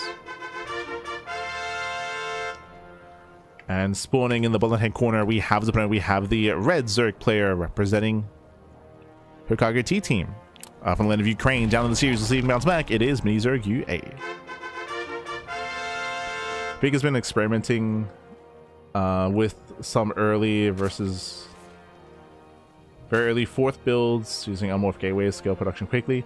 Yeah, from my understanding, pro players have looked at that and they've deemed it unviable. There's weird do I want to say tension, or I don't know, there's a weird kind of rifts right now when it comes to Pig. Like Pig, he's had some really weird statements recently. I know what's going on with Pig, but I also know that Pig he's not really been watching or casting much StarCraft, right? He's been focusing a lot on like the Zero Space tournaments, and he was doing like an AoE, like an Age of Empires like event before that as well. So he's been a little bit out of the meta.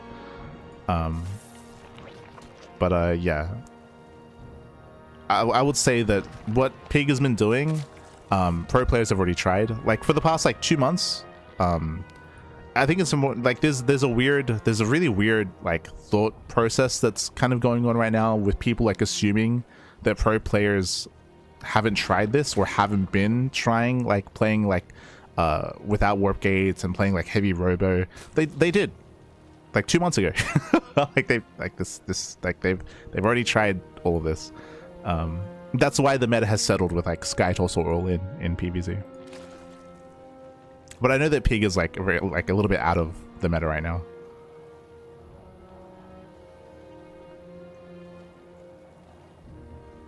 But it'll catch up.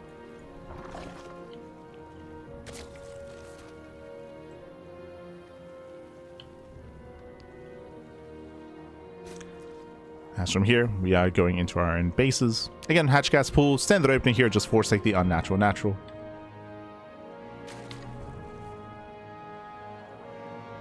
I didn't get my predictions paid out. Predictions are for the series. They're for the series, not for the game.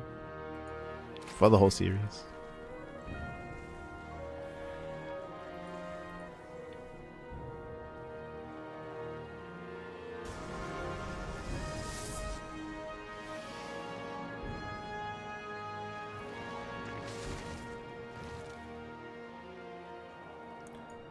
So from here, we're opening up. Once again, Stargate opener out of Shameless. Now, just because we saw Skytoss last game doesn't mean we have to get there again. This is a bit of a larger map, and I would say this isn't a bad map to try to go into double Stargate Void Ray. But there's a chance here for Shameless to be a little bit more aggressive, a little bit more assertive instead. The Overlord does move in. We'll confirm the Stargate opener, and we'll see if we go Oracle first or Void Ray. To be fair, another big part of last game was the initial Oracle getting 6 drone kills at the start of the game. This time, Void Ray first. No, never mind. Cancel the Void, going for the Oracle. Does go for the Oracle. Now I'm hoping that we don't see a repeat of game number 1. Like, assuming that that Shameless once again goes double Stargate Void Ray, I'm hoping that Minizerg doesn't try to go into the Hydra all-in. Like, in general, like, it's very difficult to pull off Hydra all-ins against Mass Void. I would hope to see, like, safer Spire play instead. But it's on Minizerg.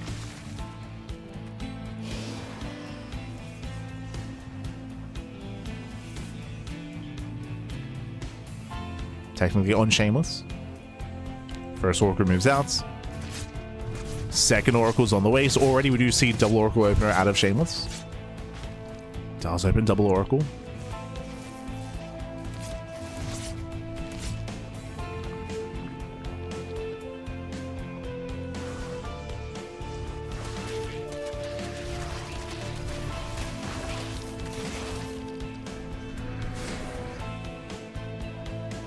And we're waiting for the Twilight Council. We're waiting for the tech.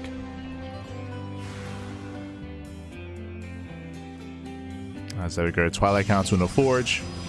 We are going to be building up. We'll see how aggressive Shameless plans on being. What we have seen here, if we do go into Blink, is AK3 base all-ins. So we'll see if we go into Blink or... Oh god, oh, the Queen Dog! We get 5 drone kills. Yeah, 5 drones going to be going down. 7 drone kills even as double death again to the main base, and this is getting out of hand. This is getting out of hand here. Critical damage being dealt. 10 drones going down. Aye. Not like this, Pappy. Not like this. Yeah, this is critical damage. If you notice their charge did begin for a moment, cancel charge going into Blink. Because so much damage has been dealt, I do like the idea of going into 8 gates from here, into 8 Blink Stalker. But we'll keep an eye on our Protoss. As Minizerg, he has been cutting corners. There are no spores in position. We're going to get another drone. Oof. Yeah, 3 more drone kills. Do we get any spores? Spore in the main and the third. Yeah, just a natural. Just a natural. So it's cutting corners, gets bullied for it, and Shameless can build up into a 3-base push. There's no need to like turtle up and get into a 4th base or try to think further ahead. Due to I mean, he's up almost 20 workers. Same as he can do what he wants. He can do what he wants. It's gonna be the setup for Ling Hydra. And Shameless is going into double Robo, double Colossus production. Let's go. I'm assuming Colossus, slim chance we see Disruptors, very, very slim. Yeah, just claiming a 4th base, still going to move out. Now, typically against heavy Robo play, the counter to this would be Hive Tech, but because of all the damage, how many have we lost? 14 drones. The idea of trying to tech up into Hive and tech up into Vipers in time for the Colossus play is not going to be possible here, just because of all the damage that's been done.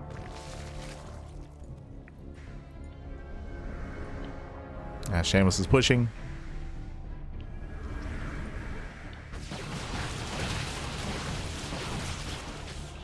Breaks through the Lings. Colossus production has begun. And with these Hydra reinforcements, Minizerg, he should be able to hold here, assuming the stasis traps don't pop off. assuming.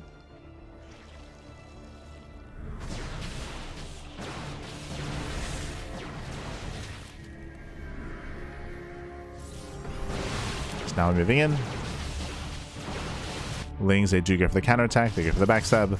Oh, Hydras are exposed. Losing one, losing two. Nice target firing at a Shameless.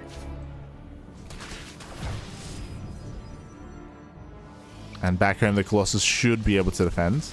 A little bit messy, but should be able to defend here. Zones away the Lings.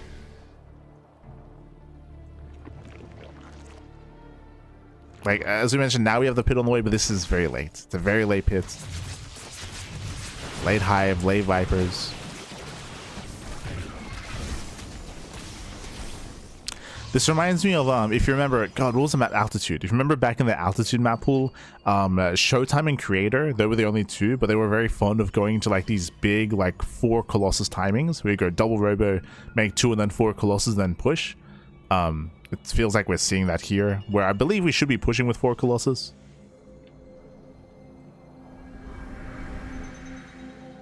There's no prism with this. Oh, and then we just started mortal production. And then we can move out.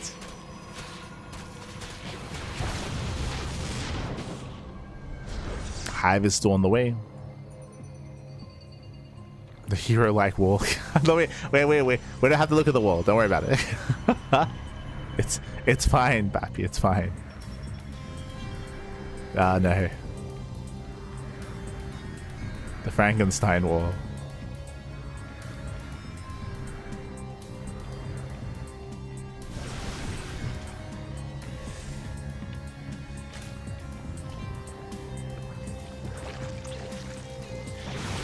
Here the army does move in. Again, Lurker Take is not ready for this. There's no real answer here to the Colossus. As you mentioned, the Hive is too late. Late Hive, late Pits, late Vipers. The lasers, they go to town, Bappy. They go to town.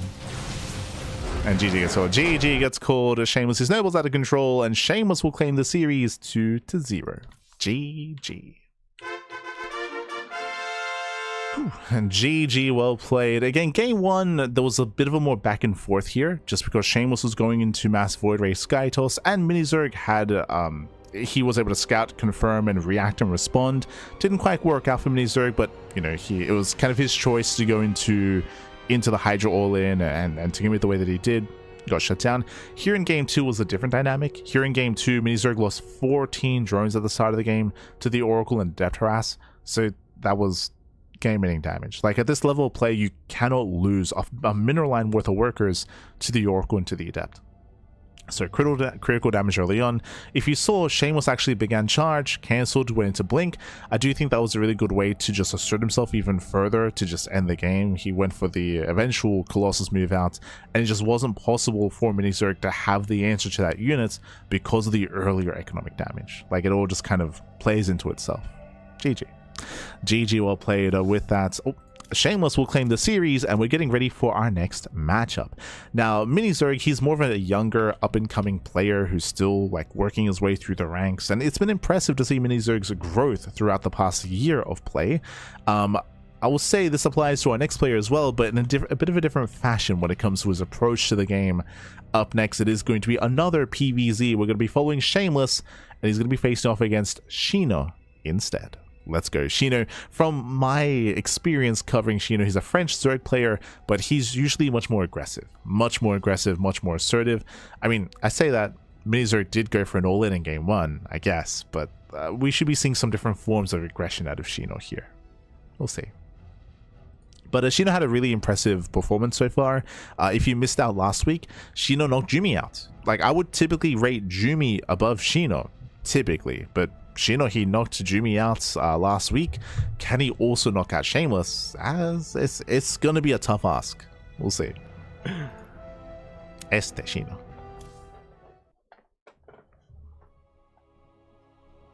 And he's been devoting a lot more time to StarCraft in recent times. As spawning in the bottom right hand corner. Oh, to change the players. One moment.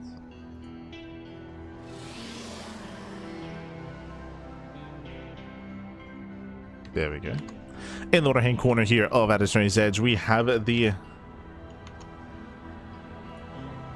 blue Protoss player, the Protoss himself representing Stowny Balls. It is Shameless.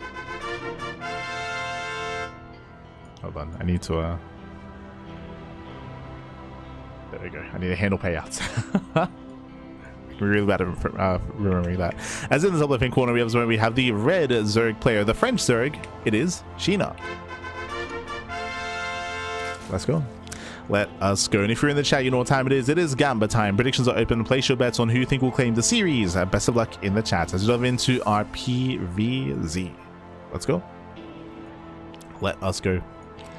As we are going to be diving in. Oh, right. My apologies. We'll fix up the colors. There we go. Beautiful. As we dive into our next game, and we do see Sheena going hatch first. Once again, though, we do see the unnatural natural out of Sheena. Welcome to Ad Attorney's Edge. I would say this is a larger map of the map pool, and I would even go further and say that typically Zerg players are favored on this map in a longer macro game. Last time we were here, though, Mini Zerg went for an all-in off of 3.5 bases, 3 bases, had a 4th base just for Larva. But if we were to embrace a longer later game, the reasoning as to why this map favors Zerg is because it's twofold. 1, goal base. 2, high yield gas. There's a lot of expansions here that you can claim if you're able to contain and force your opponent to turtle up. So if Shameless is just stuck at home turtling, building up like an army, then the Zerg player can take advantage of that and just take the high yield bases to have a boosted economy to be able to sustain a greater army. That's if we get to the late game. That's if we get there. We'll see if Shameless goes into Mass Void Ray again. We'll see how Sheena responds, reacts. A lot of this will come down to how Shameless plays this out, how he techs up, and how Sheena reacts and responds to that tech. Again, in my limited experience, Sheena has been much more aggressive, much more in the face of his opponents. But that is limited experience. Again, Sheena, he doesn't play in many tournaments. I would say that when it comes to the weeklies that he mostly competes in, it would be Monday night weeklies, but we don't cover that, right? He doesn't play in the Woody TV Mondays or KSLs or Pegastar Cups or Tuna Cups, for example. He's played like in 2 Tuna Cups. He dabbles in it a little bit, but mainly Monday night weeklies, which we don't really get to cover.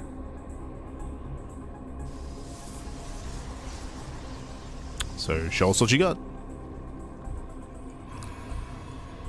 As Shameless does open up with the Stargate.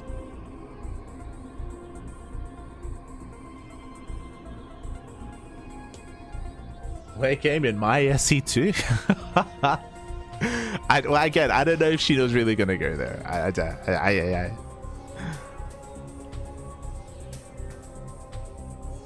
Now that we're building up.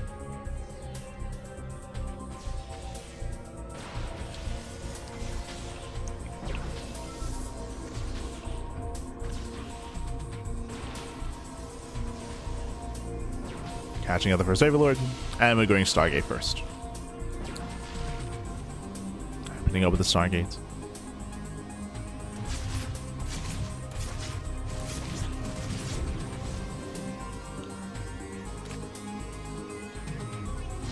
From here, we're waiting to see the timing of the Twilight Council, to see if we, and the timing of the Forge as well. This will let us know if we're going for early charge, early +1, Glaive Adepts, for example.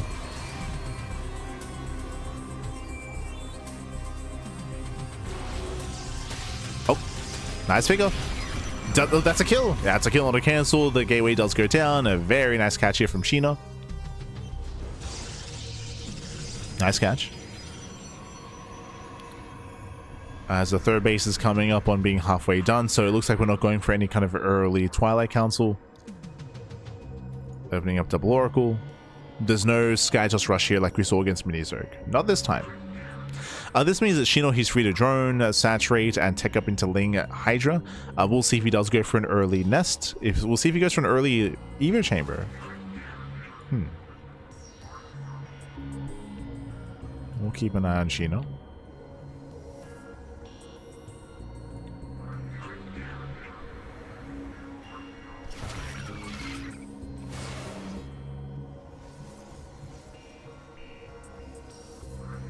as this is a Twilight Council after the third is done.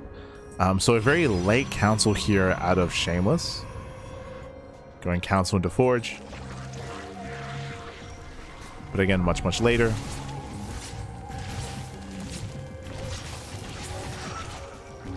Does manage to catch a couple of workers here. 3 drones going to be going down.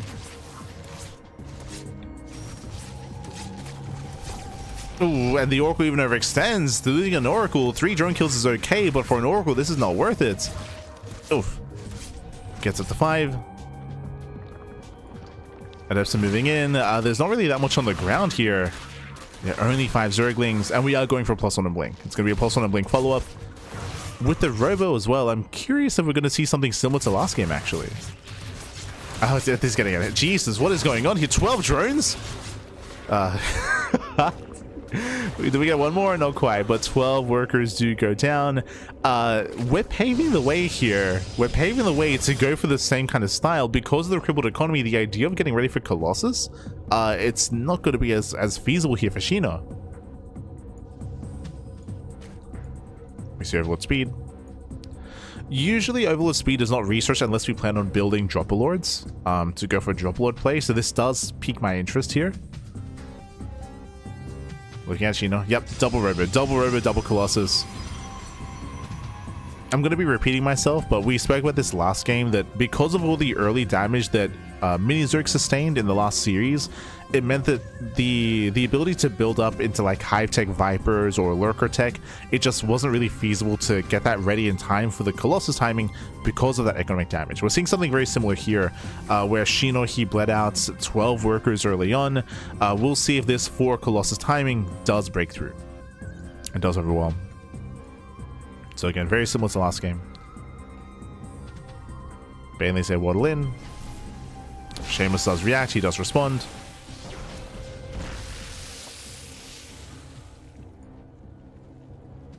It is going to be a Lingbane Hydra composition, as we're making 2 Colossus at a time. And soon we commit. Now, I will say that Shino has been a little bit greedier. I say greedy. He's been better at droning the Mini Zerg. So he's recovering much faster from that earlier damage. But Shino hasn't scattered the main or the natural. Like, he doesn't really know what's coming his way. He doesn't know that it's, right now, I would say, imperative to tech up even further. So that is a little bit concerning. This goes into, like, tendencies and the meta. This goes into, I don't know how often Shameless plays like this on the ladder. If he does play it often, then Shino might be able to read this and react and respond. He's already running up to 80. Is there a world where Shino can maybe break Shameless early on? He's going for the Nexus. Nexus is going to go down. Okay. Takes out the 4th base. Colossus are revealed. Despite the economic damage, Shino has already recovered, and he's looking to max out. Looking to max out with Ling, Bane, Hydra. As I mentioned before, I would say that Shino's droning has been better than Mini Zerg's, so his recovery was much faster. Oh, so let's respect the army.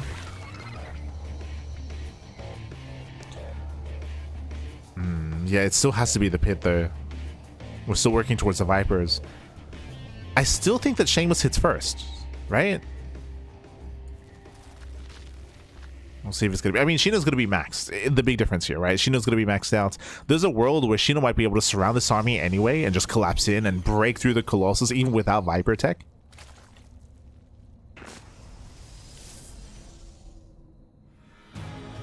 And here comes Shameless.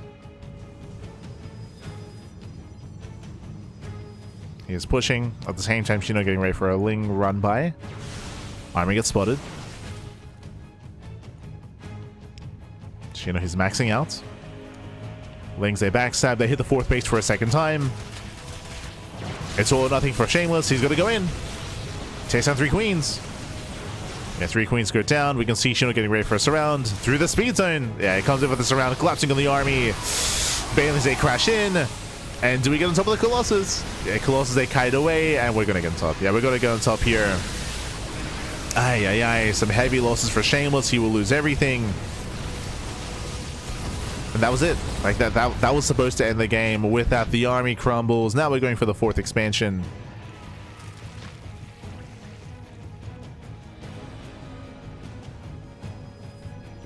And it's, yeah.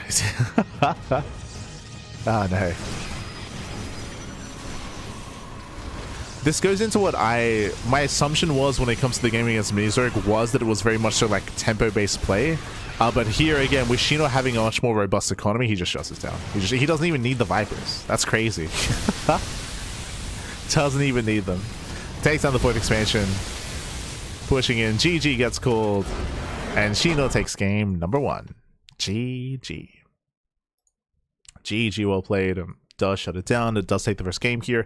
Again, I appreciate that we got to see a little bit more from this here from Shameless, because it did pique my interest going into the double Colossus play, and it looks like he had planned to play this style even before he had killed 12 workers as well. So I was very curious to see this play out, but as we saw, even without taking up like that, we just redrone.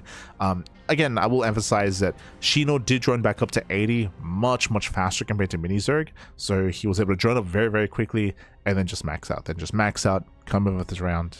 GG.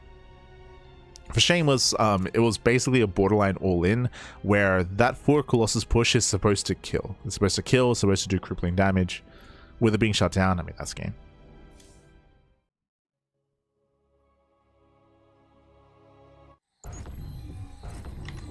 As we are loading into game number 2. And spawning in the bottom, on the top right hand corner here of the Old Sun Temple, we have the red Zerg player, himself. The French Zerg, leading the series 1-0. It is Shino. I'll fix up the players.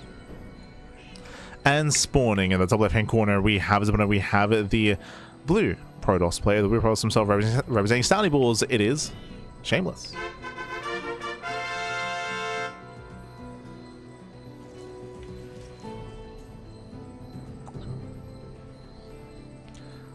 Us goes. We're getting into game number 2 here. Now, welcome to the Old Sun Temple. We have close spawns. Because of this, what do we say? Aggression is favored, right? Aggression is favored, and this goes both ways. Whether it's a Zerg player that wants to be aggressive or the Protoss player, we'll see who can be more assertive here on the Old Sun Temple and how we open up. The idea of Shameless trying to build up into like a 3 and 4 base economy, like I don't really see that working out too well here if he goes for the same style of like Stargate, Oracle into 3rd base, into +1 and Blink, into Colossus. I can see Shino breaking Shameless much earlier. So we should see Shameless adapt here to the map itself. I see in the chat, CranKy Ducklings, are you Crank? No. Crank is J1 Choi. Crank is a Korean streamer. He's a Korean caster. For those that are, I'm sure for the regulars out there, should be familiar with us, of course, with our story. For those that are maybe unfamiliar, we come from Crank in a sense. Crank, he used to be a Korean pro gamer back in 2013. Early Heart of the Swarm, going into Legacy of the Void. He was on Axiom. He was on Axiom Esports as the captain of Axiom Esports. He was on a team with Ryung, with Alicia, with Mia at the time, with Heart, later with Impact as well. Competing, of course. And Crank, he used to stream in English. He would stream in English quite regularly. And that's where, like myself, Kuro, Yaku, Steel, Milk, Princess, like that's where we all kind of like... we were all like fans. We're all like fans and viewers of Crank, of course. Then things happened. You know, Total Biscuit did pass away, and Crank, after a bunch of events happened, of course, Crank made the decision to focus purely on Korean casting and Korean streaming. He used to be an English streamer, but he did make the decision, especially because at the time, and even now, like there was a big gap when it comes to Korean casters and Korean community casters specifically. So CranKy did make the decision to make that switch, and to be fair, it worked. He's now the biggest Korean caster out there. Like he's like the equivalent to, I don't know, like a Wardy or like a Loco or like a Winter, but for like the Korean scene. So it did work out quite well for him.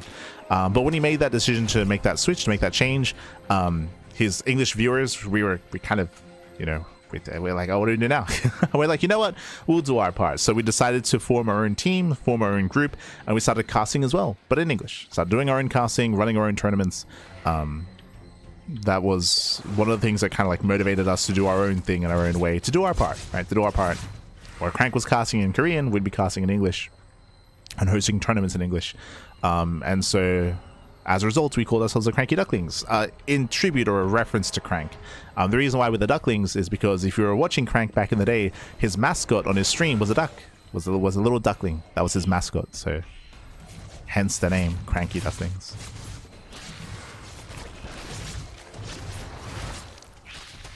We formed our team, I guess, back in 2016. Started casting 2017. Now we're here.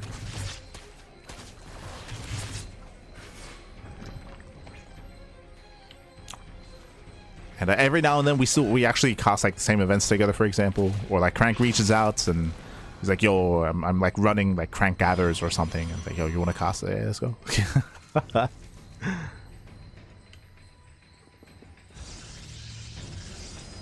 But he used to stream in English back in 2013, 2014 era of StarCraft.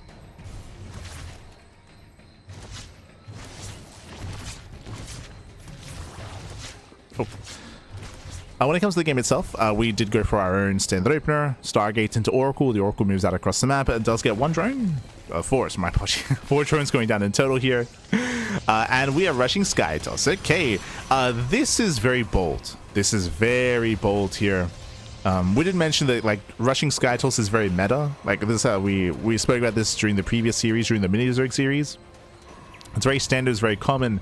But personally, I don't like the idea of doing this close spawns. I mean, it's high risk, high reward, as the Oracle does still find more damage, by the way. Jesus. Gets another drone, denies more mining, kills the Spore, and gets another worker. There's no W sets game heart. That's why. So in total, that's going to be 8 drone kills. Nice damage so far with that Oracle. Very, very nice. Now, what I mean by this being very risky is that because of the short rush distance by air, Tempest Rush, and we're going for the Tempest Rush, this will hit very fast and it can get a lot of momentum. The downside though is that the counterattack is going to hit hard, right? The counterattack, the distance, the time it takes for the Zerg player, for Shino, to get across the map and to break the third base has been reduced due to the spawn locations. So so this is a big risk. It's a big risk here. Shameless, he has to make sure he saves and he holds on to these Tempests. He cannot lose them. He has to babysit. He has to babysit the Tempest as best he can. Of course, there's dead space here to shell away at the natural base. Shino has yet to no, he scouts. Shino, he sees both Stargates. He knows. Shino, he scouts. He's aware. As long as he clicked on the building, he should know that's a second Stargate.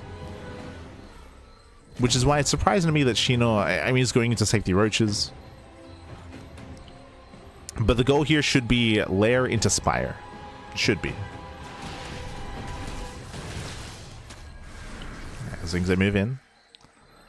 They poke forward. Tempests are revealed. How many queens do we have? Only 5. I'm not convinced that Shino clicked on the second Stargate, I'll be honest. Just because of the low queen count. Yeah, very low queen count. And you can see the queens are getting bullied. Spire is on the way. But we need more queens here to buy time.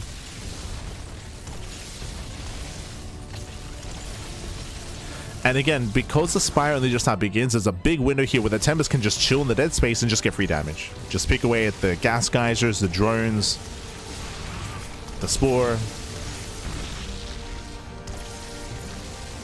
It's on Shino to minimize losses as best he can. Another Spore goes down. We can almost one-shot queens. And we can at least two-shot. As 2 queens go down. Oh, we're throwing way too much. We're throwing away way too much here. How many queens have we lost? 4 queens have gone down. There's only 2 queens left. We're now trying to reinforce, but it's too much at this point. The Tempest is snowballing out of control.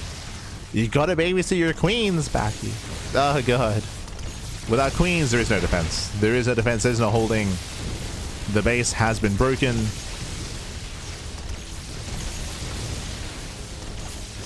One more volley. There we go. Does bring it down.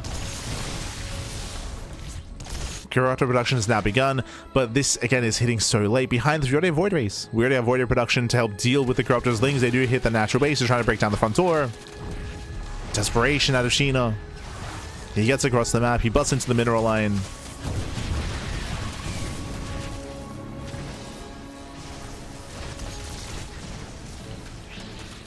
Now moving into the main.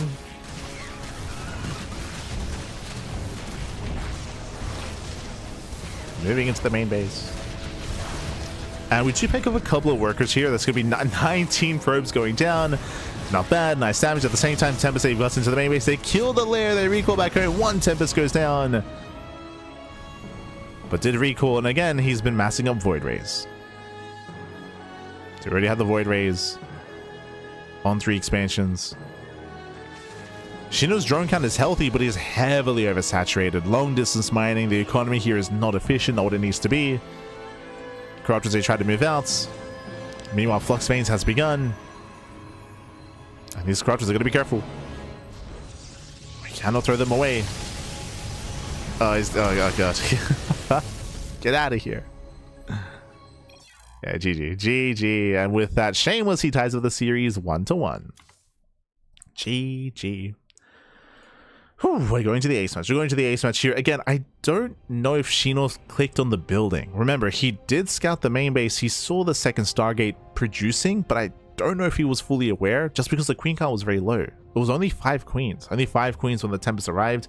But on top of that, again, the control there was lacking. You have to be very conservative with your queens to just buy time to defend your natural base and to build up into your eventual corruptor production. And then you have Queen Corruptor to like transfuse and to support. But we saw every queen got picked off. A big part of that as well was the spores. We saw the 3 spores, they were trying to rally and they were all picked off as well. So there was no like anchor point for the queens, so they could just be chased down.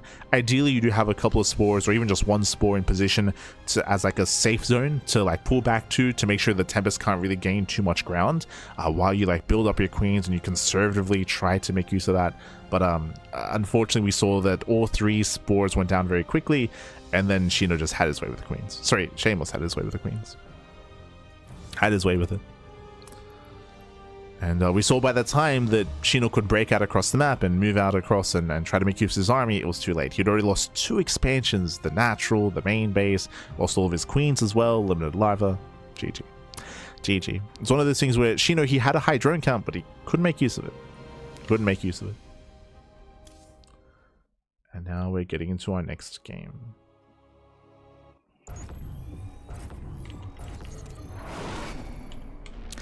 Spawning in the bottom left-hand corner of Washouts, we have the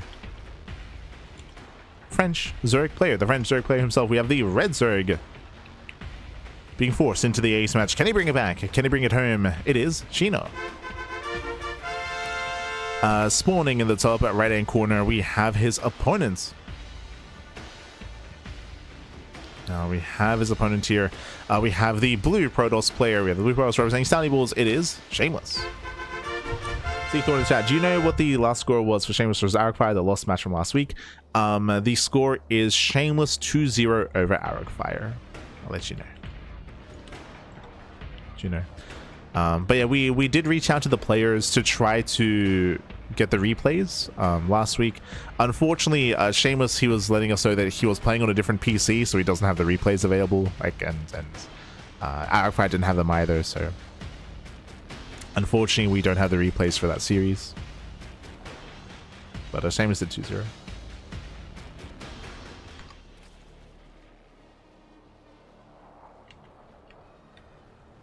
Sorry, yeah. It was but yeah, one of the reasons why we started casting, again, we started casting back in 2017. One, we wanted to do our part for the scene, for the community, but also like there were a lot of tournaments at the time that were running that didn't actually have English casters. They just didn't have them. That's why, if you remember, the first tournaments we started casting back in the day, like 2017, 2018, going into 2019, was like Vietnamese events, Latin America. That's why we had our close ties with Latino America, because there was like Sentimiento Latino, there was Copa Hyperion, there was La Espida tournaments. Like early on we became like the English Latin American casters, where we casted all the Latin American tournaments. I think we even casted Copa America. Yeah, we casted Copa America. That was also like back in 2019. We started casting a bunch of Southeast Asian tournaments. So Ao Dai Weekly, the VTL, which was the Vietnamese Team League. There was like a bunch of like Southeast Asian tournaments that just weren't being casted in English. So it's like look, if no one's gonna cover any of this, like I guess we'll step up. That's how we started. Then eventually started casting everything.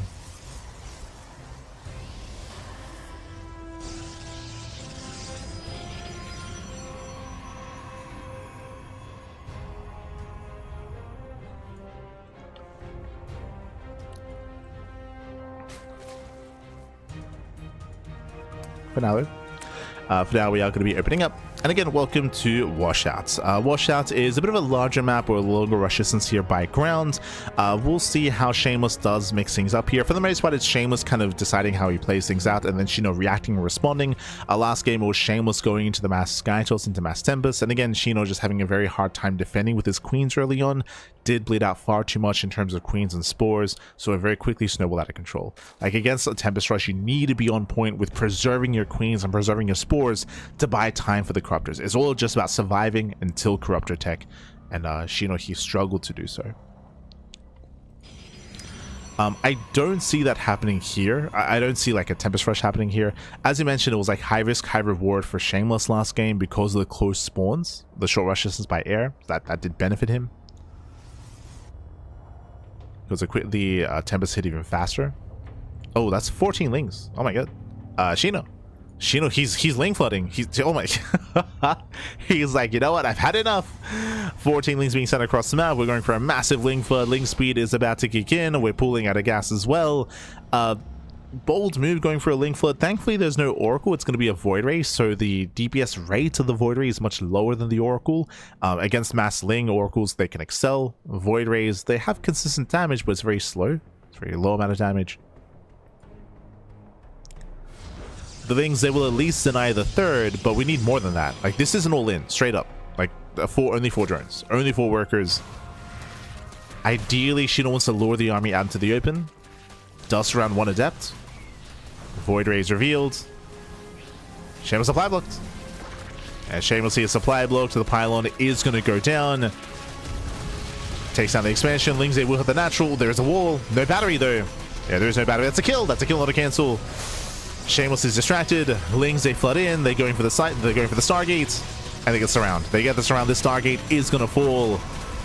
But can we break into the natural? Can we break down the door? As we have a second wall behind this. Yeah, just a wall of battery. Stargate goes down. It's only 1 Void Ray to defend. As you mentioned, a very low attack rate here for the Void. The Queen waddles in. The Queen. The gateway's going to fall. Uh-oh. Okay, there we go. Second wall. Second wall behind this. The Cybercore is going to go down the gateway as well. There is now 1 adept. Now 2 adepts. Oh, now 2 adepts. We're up to 2.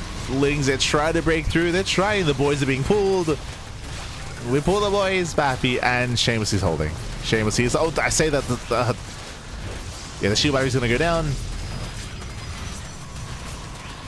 We still are not quite breaking through. The Queen falls as well. We're spending so much here. The batteries are finishing. Yeah, the batteries are completing. As the next wave of Lings does come in, we have a 3rd wall behind this. We got to keep walling. Oh no, he gets in.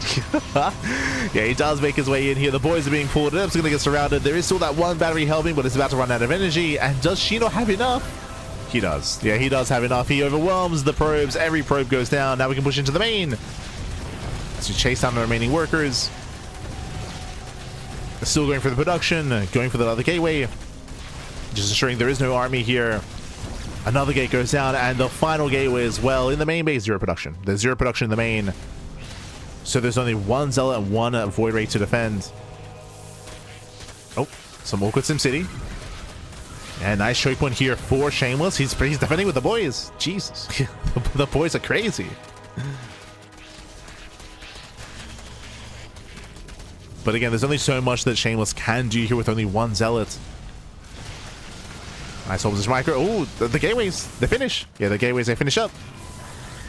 He's up to 3 Zealots. but he should lose a natural. Oh, no shot. He's gonna get surrounded. Yeah, he should not be here. The Zealots should not be here. They'll get surrounded. There's 0 Zealots left. GG gets called, and Shameless, the previous season's champion, by the way, the OSC Elite Season 19 champion, goes down early in the tournament to Shino. GG.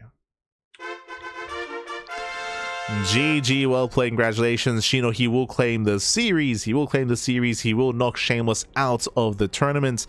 Again, Shameless, he was the previous champion, but that was in the last patch, right? The last season was in the previous patch, so now a new patch, great patch, as Shameless would say. Smurge, pappy, smurge.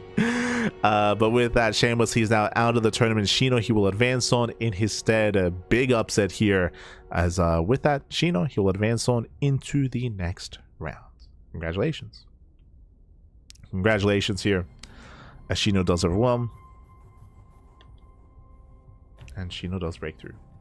Really see the lava change? It's twofold. The lava change, but also like the difficulty of building up into warp gate. I will say that this was also, there was a bit of an RNG factor involved as well. As I said before, like the fact that it was Void Ray instead of Oracle does mean that it was a bit of a weaker, I say weaker defense. It's a little bit different, right? Because the Void Ray has consistent damage, but the Oracle does so well against Lane Floods like this. Like you just mow through those Zerglings, especially with the energy overcharge. You could argue that maybe with the Reinforcing Queen, that would have been enough to zone the Oracle away. But that's also, I would say, another factor, of course, as well.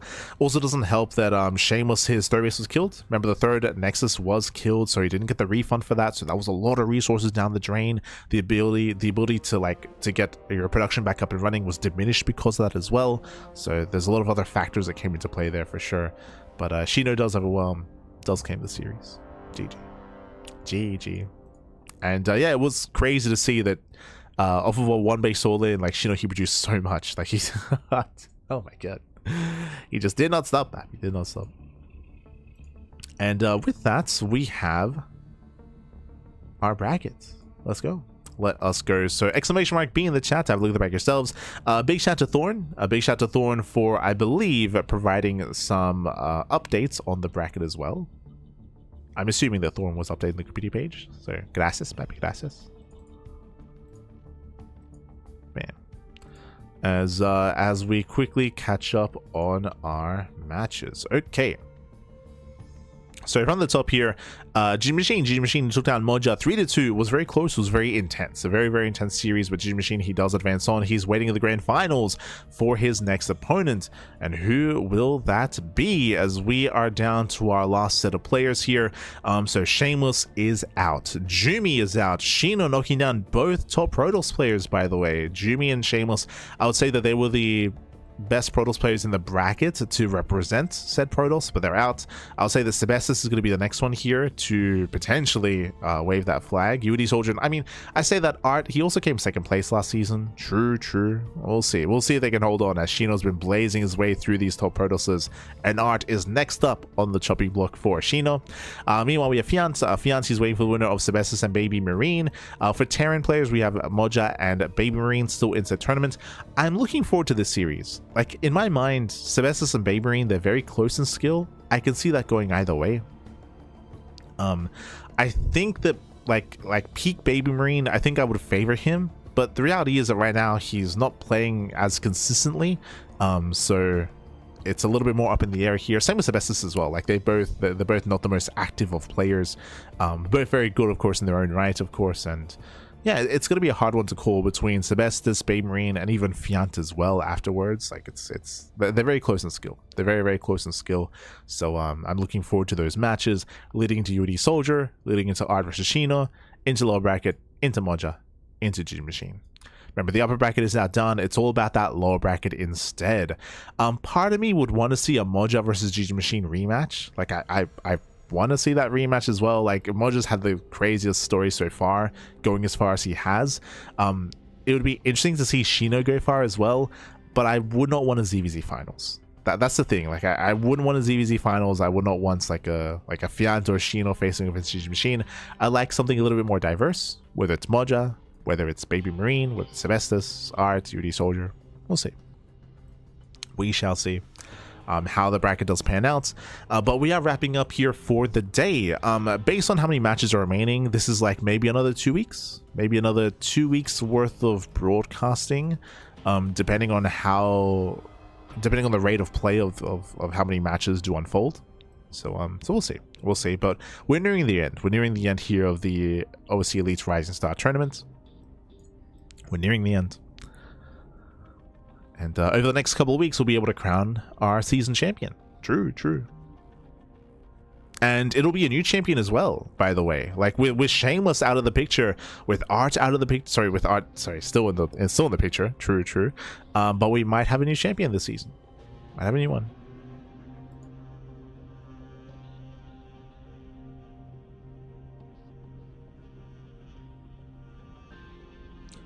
I think I would consider Art the top 3 Protoss in this tournament for sure. Like Art's like he's a very strong player in his own right. It's hard though because I would say that Art, I think his best matchup is PvP.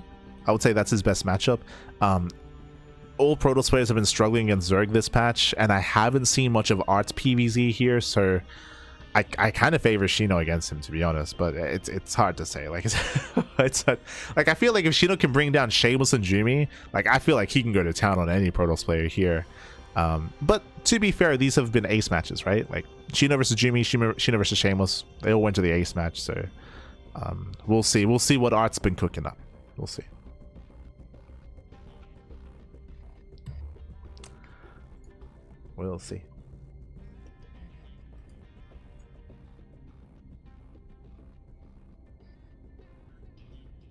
Catching.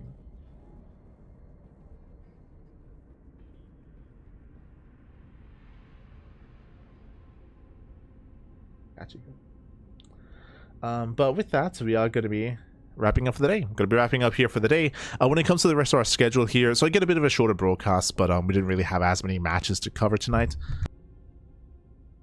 The rest of yet still to play out.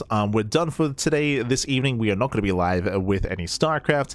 Likewise, Tuesday morning we also have free. Our next broadcast is going to be Tuesday evening, the GSTL. Oh my god, the return of GSTL, baby, let's go.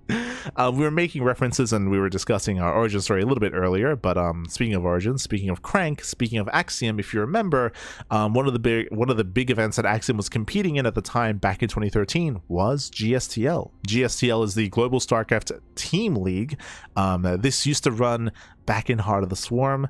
It might have been in Wings of Liberty as well. I just didn't watch it at the time. I would imagine it was. Yeah, I would imagine like Wings of Liberty, Heart of the Swarm. We had the GSTL. I believe the last season of GSTL was end of 2013, if I recall correctly. And that final season of GSTL was Axiom versus Azubu in the grand finals. It was amazing. It was amazing finals. Very, very fond memories had there, of course, in GSTL. After that, of course, GSTL did conclude, did not continue after that. One of the reasons for it was a bunch of the ESF teams were disbanding. The Esports Federation teams, like that was all kind of coming to an end. And that was when Kespa was stepping into StarCraft 2. Remember, Kespa, they still played Brood War and Wings of Liberty. Like Wings of Liberty, the Kespa teams did not cross over. It was like towards the like mid to end Heart of the Swarm where they started to where they stepped into, if I recall correctly, I believe. I don't think Pro League was, I don't think the Kespa teams really went into, they did not touch Wings of Liberty. But coming into Heart of the Swarm, that's when they made their switch over. That's when Pro League kind of like, got running, of course, and got going, and that kind of became the team league in Korea. And eventually they opened up to some of the other teams, if you recall, with Startail and some of the others joining as time went on. That's when Pro League kind of became like the big team league. So again, the return of GSTL after so long. So look forward to it. We're going to be casting it live over on Soup. The reason why you see GSTL twice on the schedule is that on Tuesday, that's going to be the live cast on the Soup platform. Soup is a Korean streaming platform, not Twitch, not YouTube. It's going to be on Soup. You can see that the rebroadcast is going to be on Thursday morning. That'll be on Twitch and YouTube, but that'll be after the fact. The reason why it's going to be on Thursday, usually we do it the day after, but the day after, the morning after, Pegasus Cup, right? Like, and we don't want to clash with Pegasus Cup because we typically cast it. It's going to be other streamers live with Pegasus Cup, like Pig and like Steadfast and Dave and all these other guys. So we'd rather not clash with another event. And of course we have Kung Fu Cup Wednesday evening as well, and the Podcast Thursday evening. So there's no like free slot available for GSTL. That's why Thursday morning. But otherwise, thanks for watching. Thanks for tuning in. Again, we do have a full week of StarCraft ahead of us here. Tomorrow, GSTL, Pegasus Cup, Kung Fu Cup, Patches Clash, the Podcast, MSO, and STC. Plenty of content, plenty of StarCraft. We do have a couple of free evenings, and those days we're going to be live on my personal channel. If you're interested, over the weekend I was streaming Zero Space. I was streaming Zero Space for the first time. Getting my first impressions on Zero Space as a game. So if you're interested, that's all on my, I think the VODs are on Twitch and they're soon to be on YouTube. Likewise, in our free time, you know, we try to ladder, try to play Final Fantasy, some other games during those free slots as well. Otherwise, gonna be wrapping up here for the time being, and we'll see you guys next time for either GSTL, Pegasus Cup, or whatever you happen to tune into. Thanks for watching. If you want to support us, you can do so via following us on all the socials. Again, if you see something that you like here, if you can't watch it live, because we're live multiple times a day and different time slots, different time zones, YouTube is the place to be. So check out all the VODs over on YouTube. Otherwise, you can also support us via Patreon. Our Patreon does fund our tournaments on a regular basis. It funds the Tuna Cup and the Swan Open at the end of the week. It's all funded through the Patreon, so you can help us grow those tournaments and have a bigger prize pool for the scene, for the players, for StarCraft. Otherwise, thanks for watching. Thanks for tuning in. Do appreciate it. I took down Shino in the upper bracket, although that was also an ace match. Yeah, it's gonna be a close one. I look forward to it. I'm hoping for another ace match, regardless of who wins. Hoping for another ace match. But for now, we're gonna be heading off, and we'll see you guys tomorrow or whenever for the next event. See you then. Ciao, papi, ciao. Hasta luego.